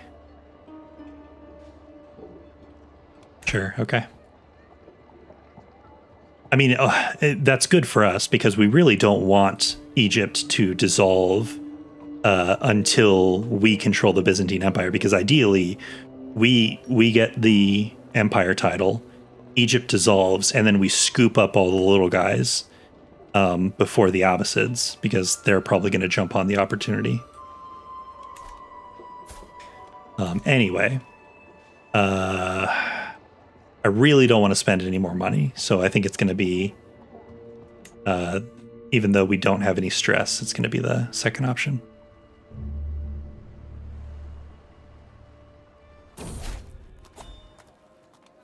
Excellent. Hagia Sophia, or I think it's Hagia Sophia, I think is how that's actually pronounced. Oh, I gained Traveler. Excellent. Love that. Visit the origin place of Roman heritage. Okay. Oh, a legend. Gotcha. Okay. Sure. Stewardship perk. Okay, we got a lot out of that. Okay. It was impossible to miss Constantinople on the horizon, with its enormous walls towering over the landscape and moving up the Miza? Middle Road was Constantinople's main thoroughfare and the route of processions and triumphs. It's a colonnaded core, or the Regia, or Imperial Road, ran westward from the Hagia Sophia through each of the cities' fora. A forum, Hellenized as foros, was the Roman term for a large civic square, dedicated to public meetings and markets, and often decorated with war trophies and statuary, before diverging to the gates and the Theodosian walls. By midday, blah, blah, blah, Miza, some, don't know how to pronounce that. The masses of people are just as humbling. By midday, we rest in the heat by a curious building in the breathtaking square of Augustaion. Is the square just outside of the Chalk Gate of the imperial palatial area of Constantinople. At the far end of the square stands the Milion. A Milion marks the center of the Byzantine Empire and its origin point, from which all distances to the empire cities are measured. Interesting. Before the Hippodrome, and on the sides lie the monumental baths of Zeuxippus, I'm gonna say, and the Hagia Sophia Cathedral. The structure houses a golden milestone the locals insist marks the center of the world. My liege, this is a place unlike any other you have been to. We stand before over a millennia of history. Yes, we do. I will find something to bring home from here. I lose 460 gold. I'll be 100 gold in debt. Chances of finding a better artifact are increased by my travel companion's Matrona. Let's learn what we can here. 46 stress because I'm lazy. Man. Dignitas. Okay. Only 4% chance, 12% chance of +1 diplomacy, 36% chance of 75 prestige, or a whopping 45% chance that I just fall on my face, I guess. I will not waste I will not waste any time in this place. Lose 25% chance or stress because I'm also a traveler. Okay.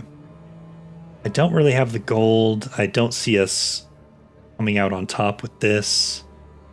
So unfortunately, I guess we will not waste any time in this place, which kind of sucks, but it is what it is. Okay, let's take a look at our perks. Governor efficiency plus 5%. Love that. Yeah, let's grab that one. Okay. Let's check in on our... Okay. I think we're ready to pull the trigger on this. We're at 88% chance max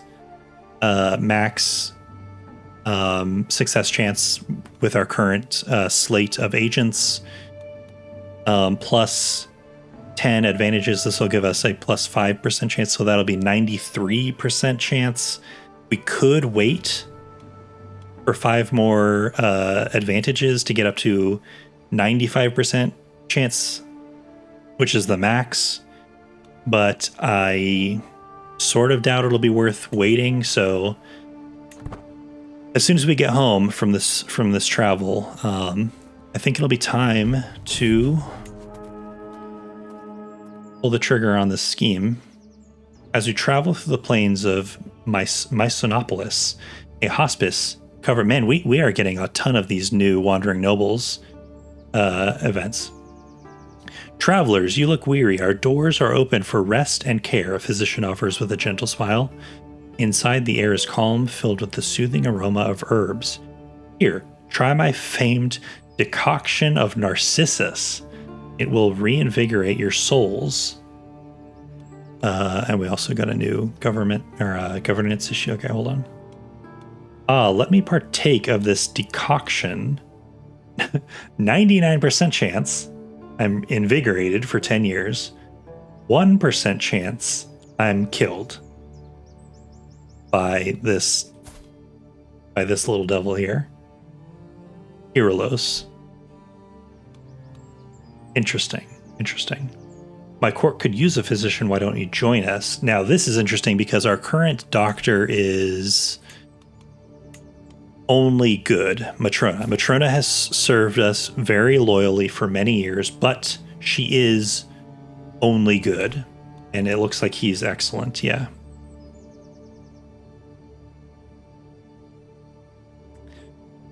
What is his... He does have a positive opinion of us right now.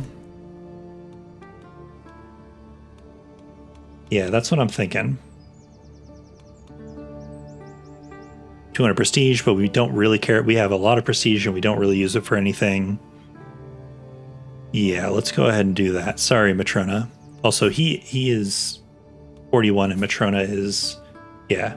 Well, he has a 10-year advantage on what actual traits, and he's almost a level 2 physician also. Yes, I absolutely will hire Kyrillos to be our doctor.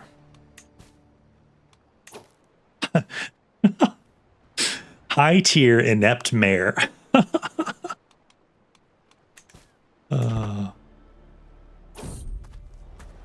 Bovine bounty. Yeah, another one. They are just hitting us over the head with these new events. The journey through Thessalonica unveils sprawling pastures dotted with cattle. As my retinue pauses at the edge of a verdant field, the herdsman approaches. Cheerfully strumming his lute, he grants a broad smile in greeting. My lord, he begins, these beasts are the pride of our province. Will you join me to witness our labor, restock your supplies, and perhaps partake of our famous Thessaloniki blue cheese? Yum. Show me how you work your herds. We gain, or Nicopolis gains, herding insights. We would take some stress. We're back down to 0 stress, though. Let us fill our supplies and our bellies. Extra supplies, well fed. Yeah.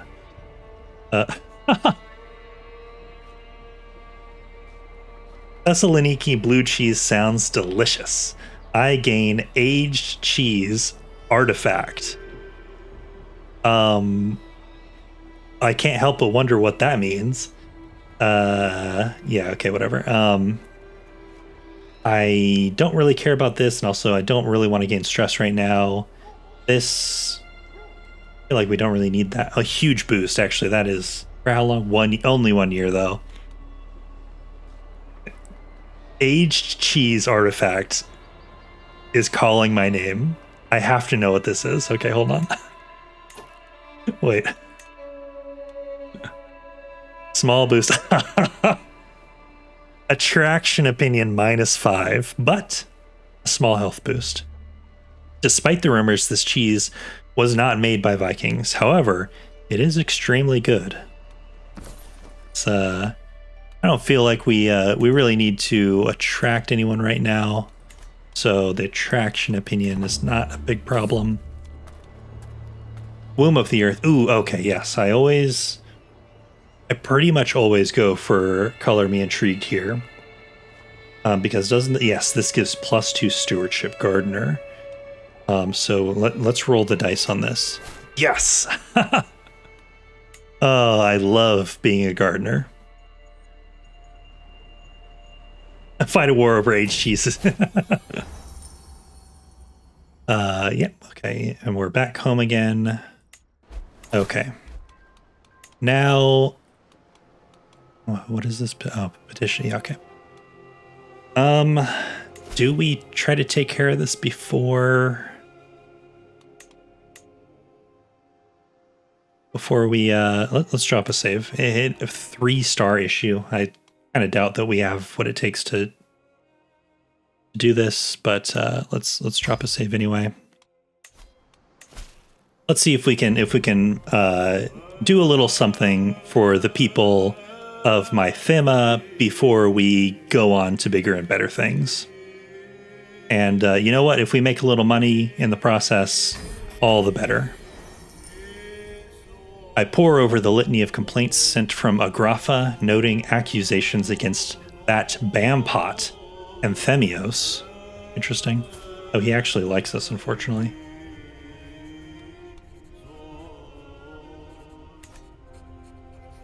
There is indeed something deeply wrong with the city's contability. Wealth seems to disappear from the balances inexplicably. The numbers of state-paid officials change day by day, and the documentation on land ownership is littered with inconsistencies. I should pay Agrafa a visit. Oh, maybe we actually do need... I love her little hat. It's very cute. Mountaineer? Yeah, there we go. Okay. I guess it'll cost us 10 ducats to get there, but whatever. A fresh start. I can't wait.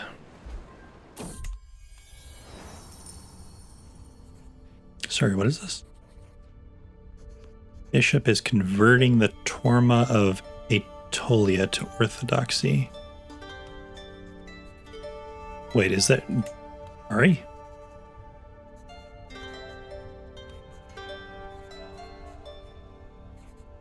Isn't it already converted?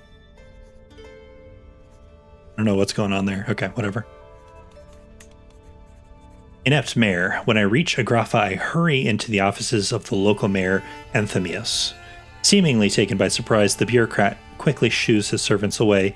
Ledgers are clutched in their arms. I've come to verify your administration's contability, I state solemnly. Contability? What? This is not a word I'm familiar with. Hold on. One second. They're saying this like this. This should be a word I'm familiar with.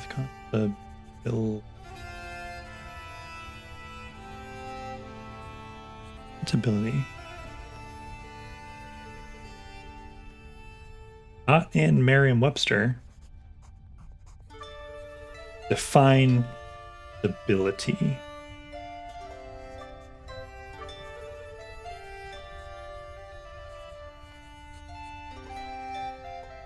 I'm just getting the Wikipedia page for accounting. So maybe it's just an accounting term and that's why I haven't heard of it. Because I'm not an accountant. Possibly.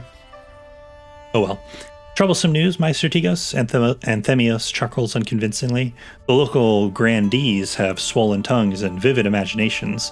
Best to simply avoid the noisier ones. Okay. You are unworthy of your post. Success 10 trade experience. Damn. My experience with this DLC so far is that it's actually kind of hard to get experience in Strategos. So, Forma of Metsovo. Control decline. Not great. I am calling in my experts from the capital. 15 trade experience. I gain 60 influence. I lose 130 gold though. Ooh, I was hoping to make money, not lose it. You'll personally pay for all losses. I gain 255 gold, but no trade experience. Do I actually need? Okay. I'm unclear if governor efficiency. Hold on, let's actually read the text here. How good a governor is at their job, and how well they manage the holdings they are assigned to. The efficiency affects how much taxes and levies a holding provides, and their effectiveness of title men-at-arms. A character's governor efficiency is mainly decided by their skills and the governor trait. Okay. Does the emperor still? Let's look at Constantinople.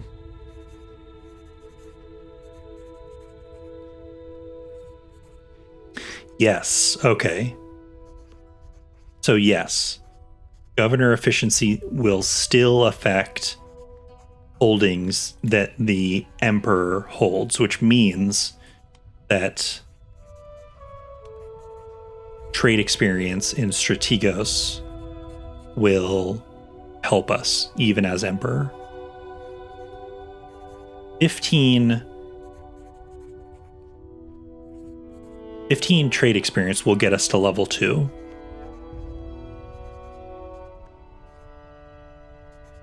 I think that's worth 130 gold. Let's call in the experts. We're calling them in. Okay, that was worth it. King Bela. Sorry, why? What's Arcassus Bella? Oh, we have somebody who has claims. Oh, this is our mountaineer, I think. Interesting. Okay, that was worth it.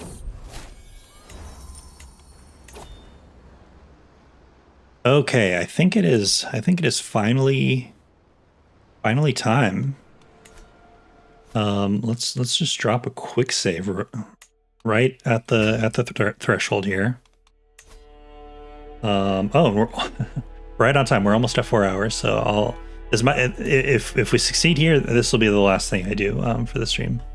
Hungary is always at war. It's always an artifact claim war. These guys cannot get. Honestly, it's really great that Hungary just for some reason has it out for the HRE, because I really don't want them looking at us anytime soon. Okay. Let's do it. Okay, we can execute with confidence. This gives us a 93% success chance. I think this would. Oh wait, do we have a? I'm not gonna worry about it. 93 should be more than enough. Today, the very foundations of Constantinople tremble under the weight of House Angelos. A silent revolution has unseated a Basilius, marking the dawn of a new era. Small acts of rebellion, each door left ajar, each message led astray, wove the fabric of our triumph, providing the might of an empire can be swayed by the humblest of hands, proving we stand on the precipice of a new era. Tomorrow, the empire awakens not to a tired old legacy, but to the promise of my reign. You, Alexios, are but a fading echo of my empire. The Byzantine Empire shall soar on the wings of House Angelo. Oh, we imprison him. Oh, okay. That's how it's going to be. Okay. I gain 1 level of influence. Amazing. I lose 101 stress. That's surprising. Okay. My candidate score for the Byzantine Empire increases by 615. Sure. Yeah. Okay. Is deposed. Loses 80 opinion to depose me. Yeah, that's fair. You know, fair enough, buddy. Okay. There we go. There we go. Inheritance, the Byzantine Empire, new heir. My son, Isakios Angelos, is my new player heir. I now have a royal court. You became cultural head of Greek culture. You are now a mighty Basilius. Okay. Wow. Oh my god. Live recovery. Yeah, I do have a schedule. Usually, yesterday I was feeling kind of ill, so I didn't stream yesterday, but usually it's Sunday afternoons. Usually I start around 2 p.m. Central Time, and usually it's about 4 hours. If you want to catch up on this run so far, I do put all the VODs on YouTube. I don't really do any kind of like editing or anything, so it's just a full VOD. But you can check those out if you want to. The link to the YouTube will be on the end screen. Grand ambitions, the fate of the fallen. Before me, the deposed Basilius awaits his fate under the shadow of the empire's smoldering heart. This is a lot more violence than I was imagining, but I guess what's got to be done has got to be done. How I choose to deal with the man before me is not merely a matter of personal retribution or magnanimity. Magnanimity. It is the first stone laid in the foundation of my legacy. Will it be one of vengeance and revolving strife, or of mercy and hope? The eyes of the court, of the people, and of the history, and of history itself are upon me. I can say, go in peace, Alexios. I lose 10 dread. What is my dread right now? 40. Okay. Go in peace. Lose 10 dread. Gain 30 influence. My 16 glory hound vassals won't like it, but my courtly vassals will. 10% chance of getting the nickname the Merciful, and Alexios the Craven will gain 30 opinion of me and leaves prison. Let him bear the scars of his downfall. Yet he will live. In this we find a balance between justice and mercy, a signal to all of the grave cost of hubris. He gains the trait disfigured. Gains recently disfigured for 1 year. 60. I gain 60 stress because I'm craven. Oh no, he does. Okay, yeah. Leaves prison, loses 50 opinion of me for 50 years, disfigured me. Yeah, that's totally fair, dude. I totally get it. 5% chance he just straight up becomes a lunatic. I do gain 77 stress because I'm craven, and I gain 11 dread.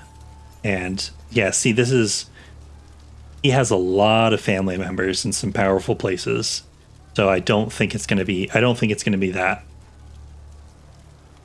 Mark him and cast him out beyond the walls. As he wanders the land, so too shall Constantinople wander from its past, seeking a new path forward. He is banished. He will establish an adventurer camp. Okay, I don't love the sound of that.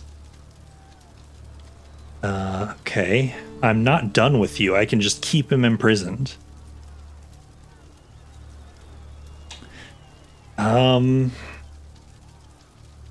Let's look at his what's his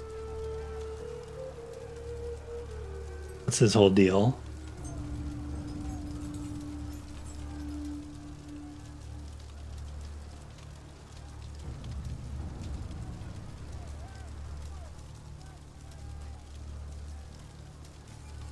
Yeah.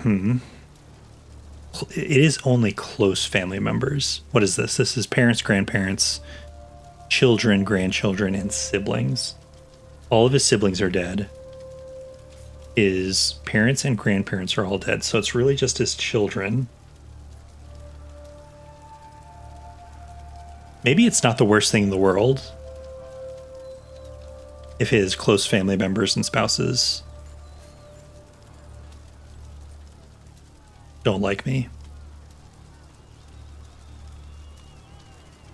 What is my stress right now? 0. Yeah, okay.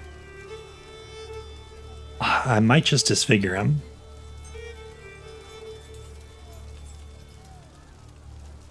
I mean, this would really take him out of the running forever, basically.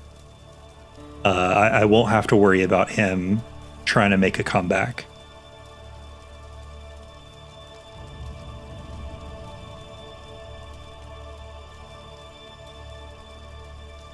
I think this is going to be it. Let him bear the scars of his downfall. He's not banished, but he is disfigured. Okay. The Byzantine court. As Basilius, you have new duties and responsibilities. You will now be expected to regularly hold court, solving the disputes of the realm, and letting your courtiers take part in your daily routines. Mayor Polycarpos of Vonitsa is looking sternly at me in a direct, almost lecturing way. Perhaps there is also some surprise in his eyes. He starts to unfold a beautiful banner bearing the emblem of House Angelos. One of the ways in which the world will now judge your rule is by how you adorn and care for your royal court. I have taken the liberty to have this made as a gift to mark the beginning of your royal tenure. Awesome.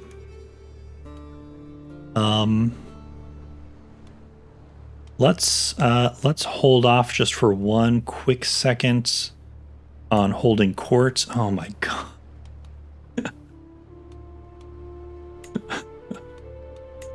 Okay. The law replaced your appointment succession law is no longer valid and was replaced by acclamation succession. Sure. Sister is losing Epirus. Okay. Sister is losing Cephalonia. Is it Chios? Oh, it's freaking Komnenos'. Realm law changed. As Basilius, your realm laws are now male preference. Acclamation succession. Okay. We got the... Yep, there he is. Komnenos House banner, Komnenos Dynasty banner, Crown of Justinian. Love that. Yeah, so this is one of the things I was wondering at the beginning of the stream is if we would get all of the like imperial royal artifacts, and it seems that we do. Okay. Look at all this stuff. Image of Edessa. Statue of a Roman woman. Statue of the 4 tetrarchs. Hydraulic organ. Very cool. Tree automata. Or automa. Okay. We are above our domain limit. There is a dangerous faction. 3... Oh, okay. Now, hold on a second. I thought he couldn't actually join. Oh, okay. Before anything else happens, let's just make sure our council is what it needs to be here. Okay. Because we've got a lot of little guys in here. Yeah, okay. Duke Kulin of Upper Bosnia. Yeah, let's get you in. You're a shoo-in for Chancellor Steward. Vukan, my good friend, my very good friend, would make a perfect steward. Ioannis, my old friend, the proud. You are now my marshal. Now here's the thing. What is this? What is this minus 100? What is this?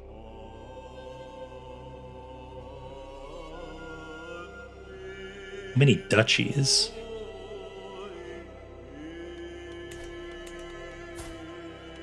Oh, okay.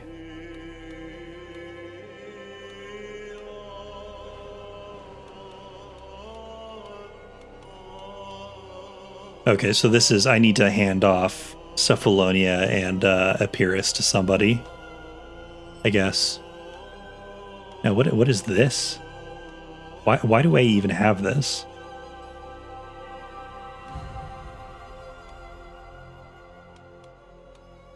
I don't want that. I thought, wait, hold on. I thought, okay, so he controls all this territory. He just doesn't have.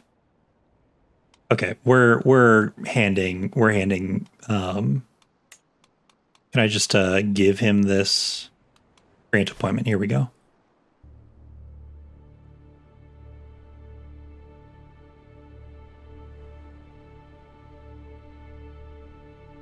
Apollonia, Thrace.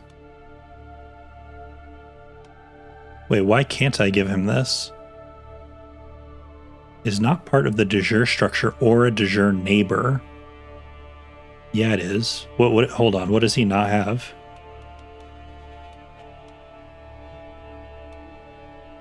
It is 100% a de jure neighbor of Misha. Wait, it's a de jure neighbor of 2 of his. Wait. Okay, this is a little silly. Why can't I?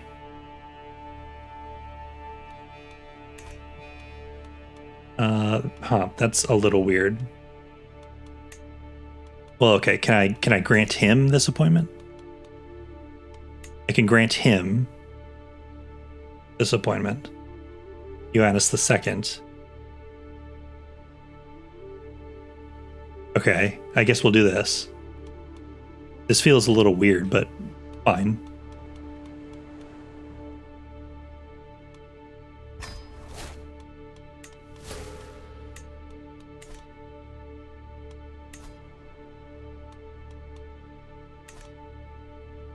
And now let's,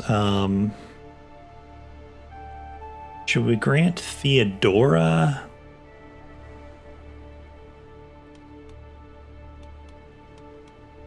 Okay, hold on. Who is actually in line right now?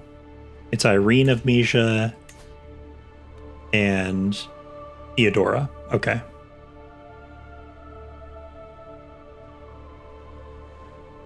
Oh, maybe was that it? He is old, so maybe. I think he's still good though.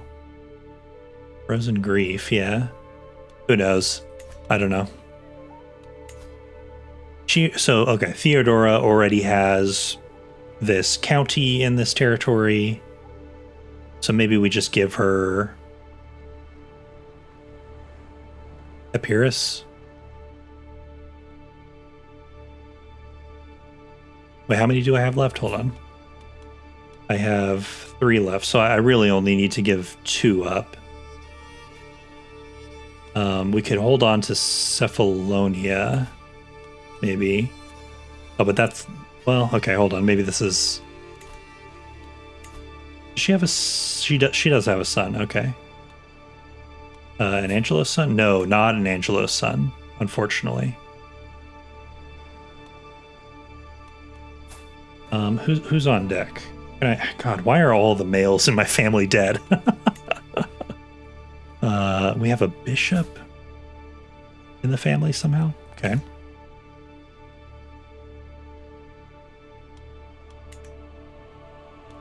We still have too many duchies. Okay, yeah.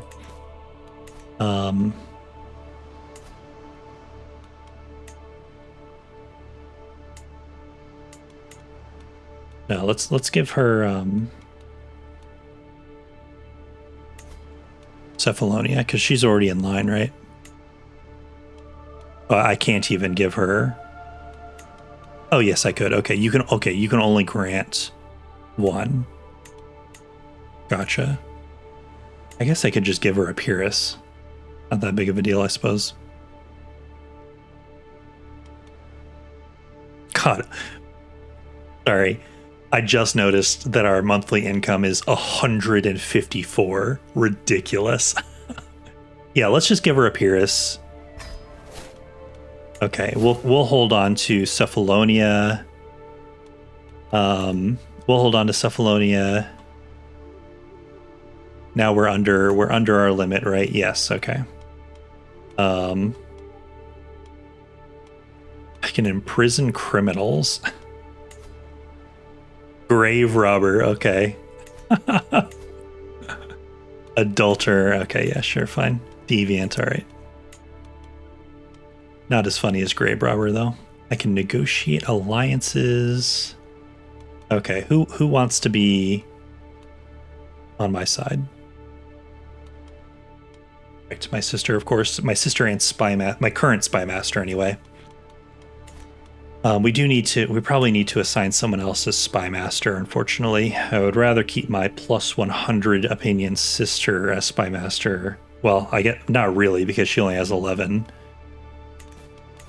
She only has 11 intrigue. Okay, so that got her up 25 from where she was.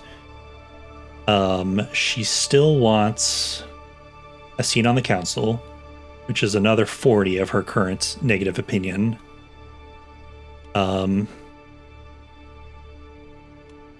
She's the head of the Kamitsas.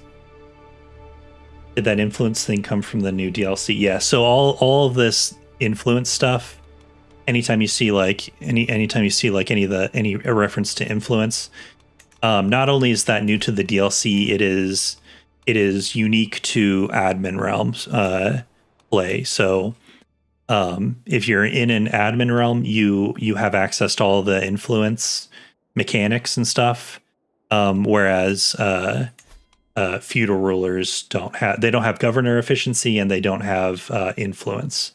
Whereas, yeah, if we jump into any of these guys, you'll see influence and you'll see a governor efficiency stat here. So all of that is unique to admin realm, which, to be clear, is the only admin realm in the game by default is the Byzantine Empire. Other realms, I think, mostly once you get to the Empire tier only. I think there are ways around that, but generally it's only Empire tier. You can switch to admin government type, either from feudal or clan. You can switch to admin. But yeah, there are. This is one of the things that I really like about this, is that there are a bunch of unique mechanics that only kick in once you're in an admin realm, which is cool because it is a lot to take in and to manage. So it's probably not best for new players. So a new player can just play in a feudal or clan realm and kind of have the baseline CK3 experience. But for an advanced player, you can play in an admin realm and have this whole new experience that will challenge you in all new ways, and it's just pretty cool. Republic is new too, right? So Republic is not playable by a player. It's NPC only. So I think in the earlier start dates, there are Republican realms, but they are much smaller. In this later start date, basically all of North Italy starts as Republic. like a bunch of like little tiny Republic tier or Republic style realms. So it's more pronounced in this start date, but they do exist. They do exist in the base game. Usually you'll only see, like, let's find a city here. Yeah, so city. Oops. Normally, the only Republic realm vassal or Republic realm rulers are mayors. So this is why you might not have seen Republic as like a big splash on the government screen before, because usually it's just these little pipsqueaks like this guy. It's just cities. But there are ways for Republic rulers to get more territory, which is kind of a big thing in this later start date. So like Venice and Genoa and Pisa are like kingdom tier Republic realms, for instance, but none of that is playable yet by the player. It's all NPC only, which I've ranted about this in the past, but I do kind of hope they add playable Republic realms at some point in the future. It feels like the admin realm stuff is like a step toward that general direction, so I kind of hope it's on the roadmap somewhere, but who knows. Okay.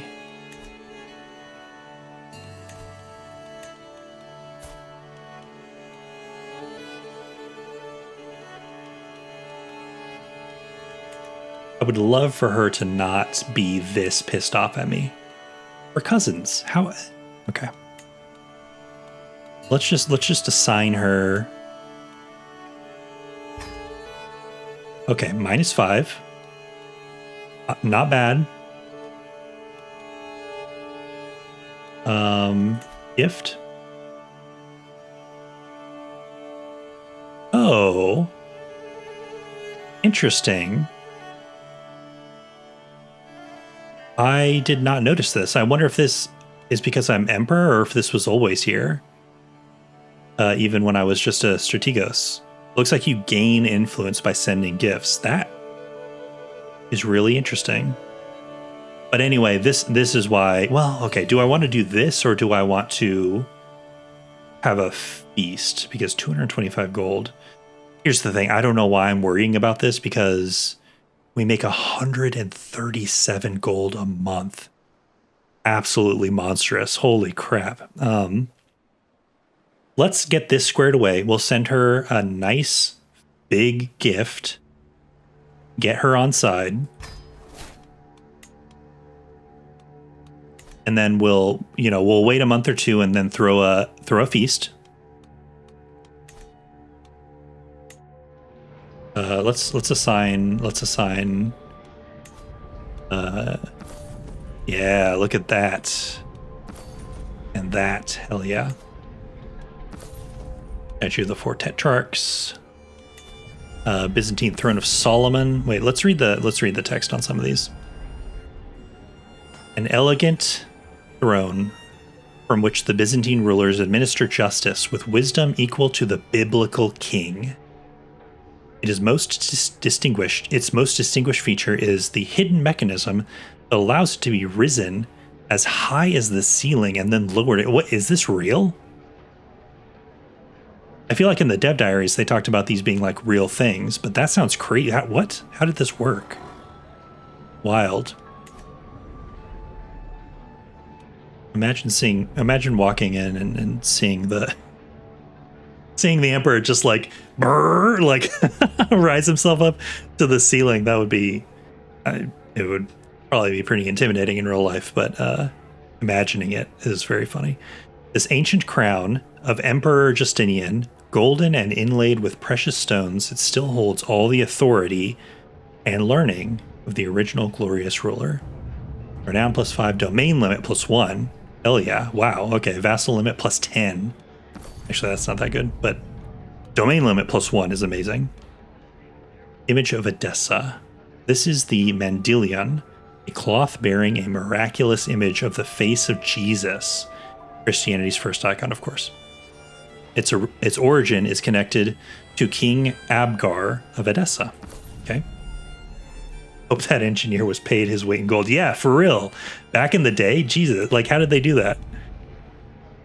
Tree Automa. A finely sculpted gilded tree with lifelike birds sitting on its branches. Only the Greeks know the secret of its hidden hydraulic pump, which makes the birds move and sing pleasantly. Wild. Okay, I remember in the dev diaries them saying that all of this was based on real stuff, but like actually reading it, this all sounds crazy. Like, how did they do that? What else we got here? The Pentapyrgion. This elegant cupboard was built by Emperor Theophilos to display his vases, crowns, and other valuables. that I love that they've got so much stuff that they have to build more stuff just to house the stuff that they have. Christotriklinos, the reception hall of the Great Palace of Constantinople. Well, how many slots do we have for these items? Is it just because okay. Prestige, renowned, powerful vassal opinion. No, okay, that's pretty good. Powerful vassal counselor levy contribution. Okay. What about this one?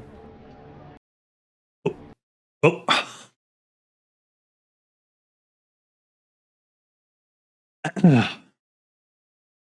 My game crashed.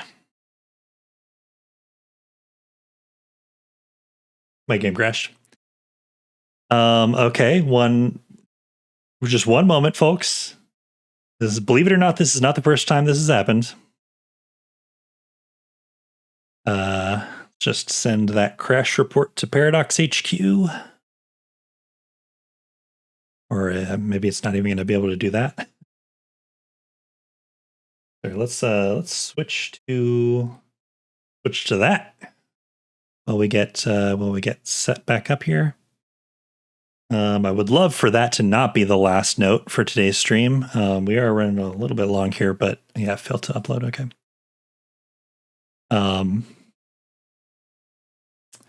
Starting to wish I had dropped a little save there before messing around with port artifacts and whatnot. If we can get this game started up again. I doubt it auto-saved after we deposed the Basilius. So we might have to jump through a couple of hoops there. Honestly, I might just trigger the depose again and get us past that, and then at the start of our next stream we'll sort out all the bureaucracy and whatnot. Just because we are running a little bit late and I'm running out of steam. Yeah, my CK3 was so I'm on a Windows machine. It is more than powerful enough to handle Crusader Kings 3, so it's got to be a bug in the game. I was running into a lot more crashes before some of the recent patches, so they must have solved some of the crashes that I was encountering before. But every once in a while, something happens, and the game crashes again.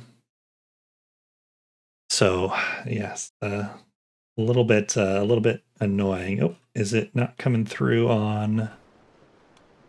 Going on with there we go. Okay. Takes a second for OBS to warm up for some reason sometimes. Yes, so this should be right before. Yes, okay, this is right before where we were. Do this again. Okay, good. What I was really worried about was we were going to load the game back up and I was going to roll the dice on that again, and it was just going to somehow not go my way this time, and we were going to have to like reload until we got the outcome we got the first time. Anyway, okay. Other matters call to my attention. Let's just blow through all this stuff. He will bear the scars of his downfall. And yeah, we're going to let all this kind of roll out. Yep. Look at all those notifications and... Yep.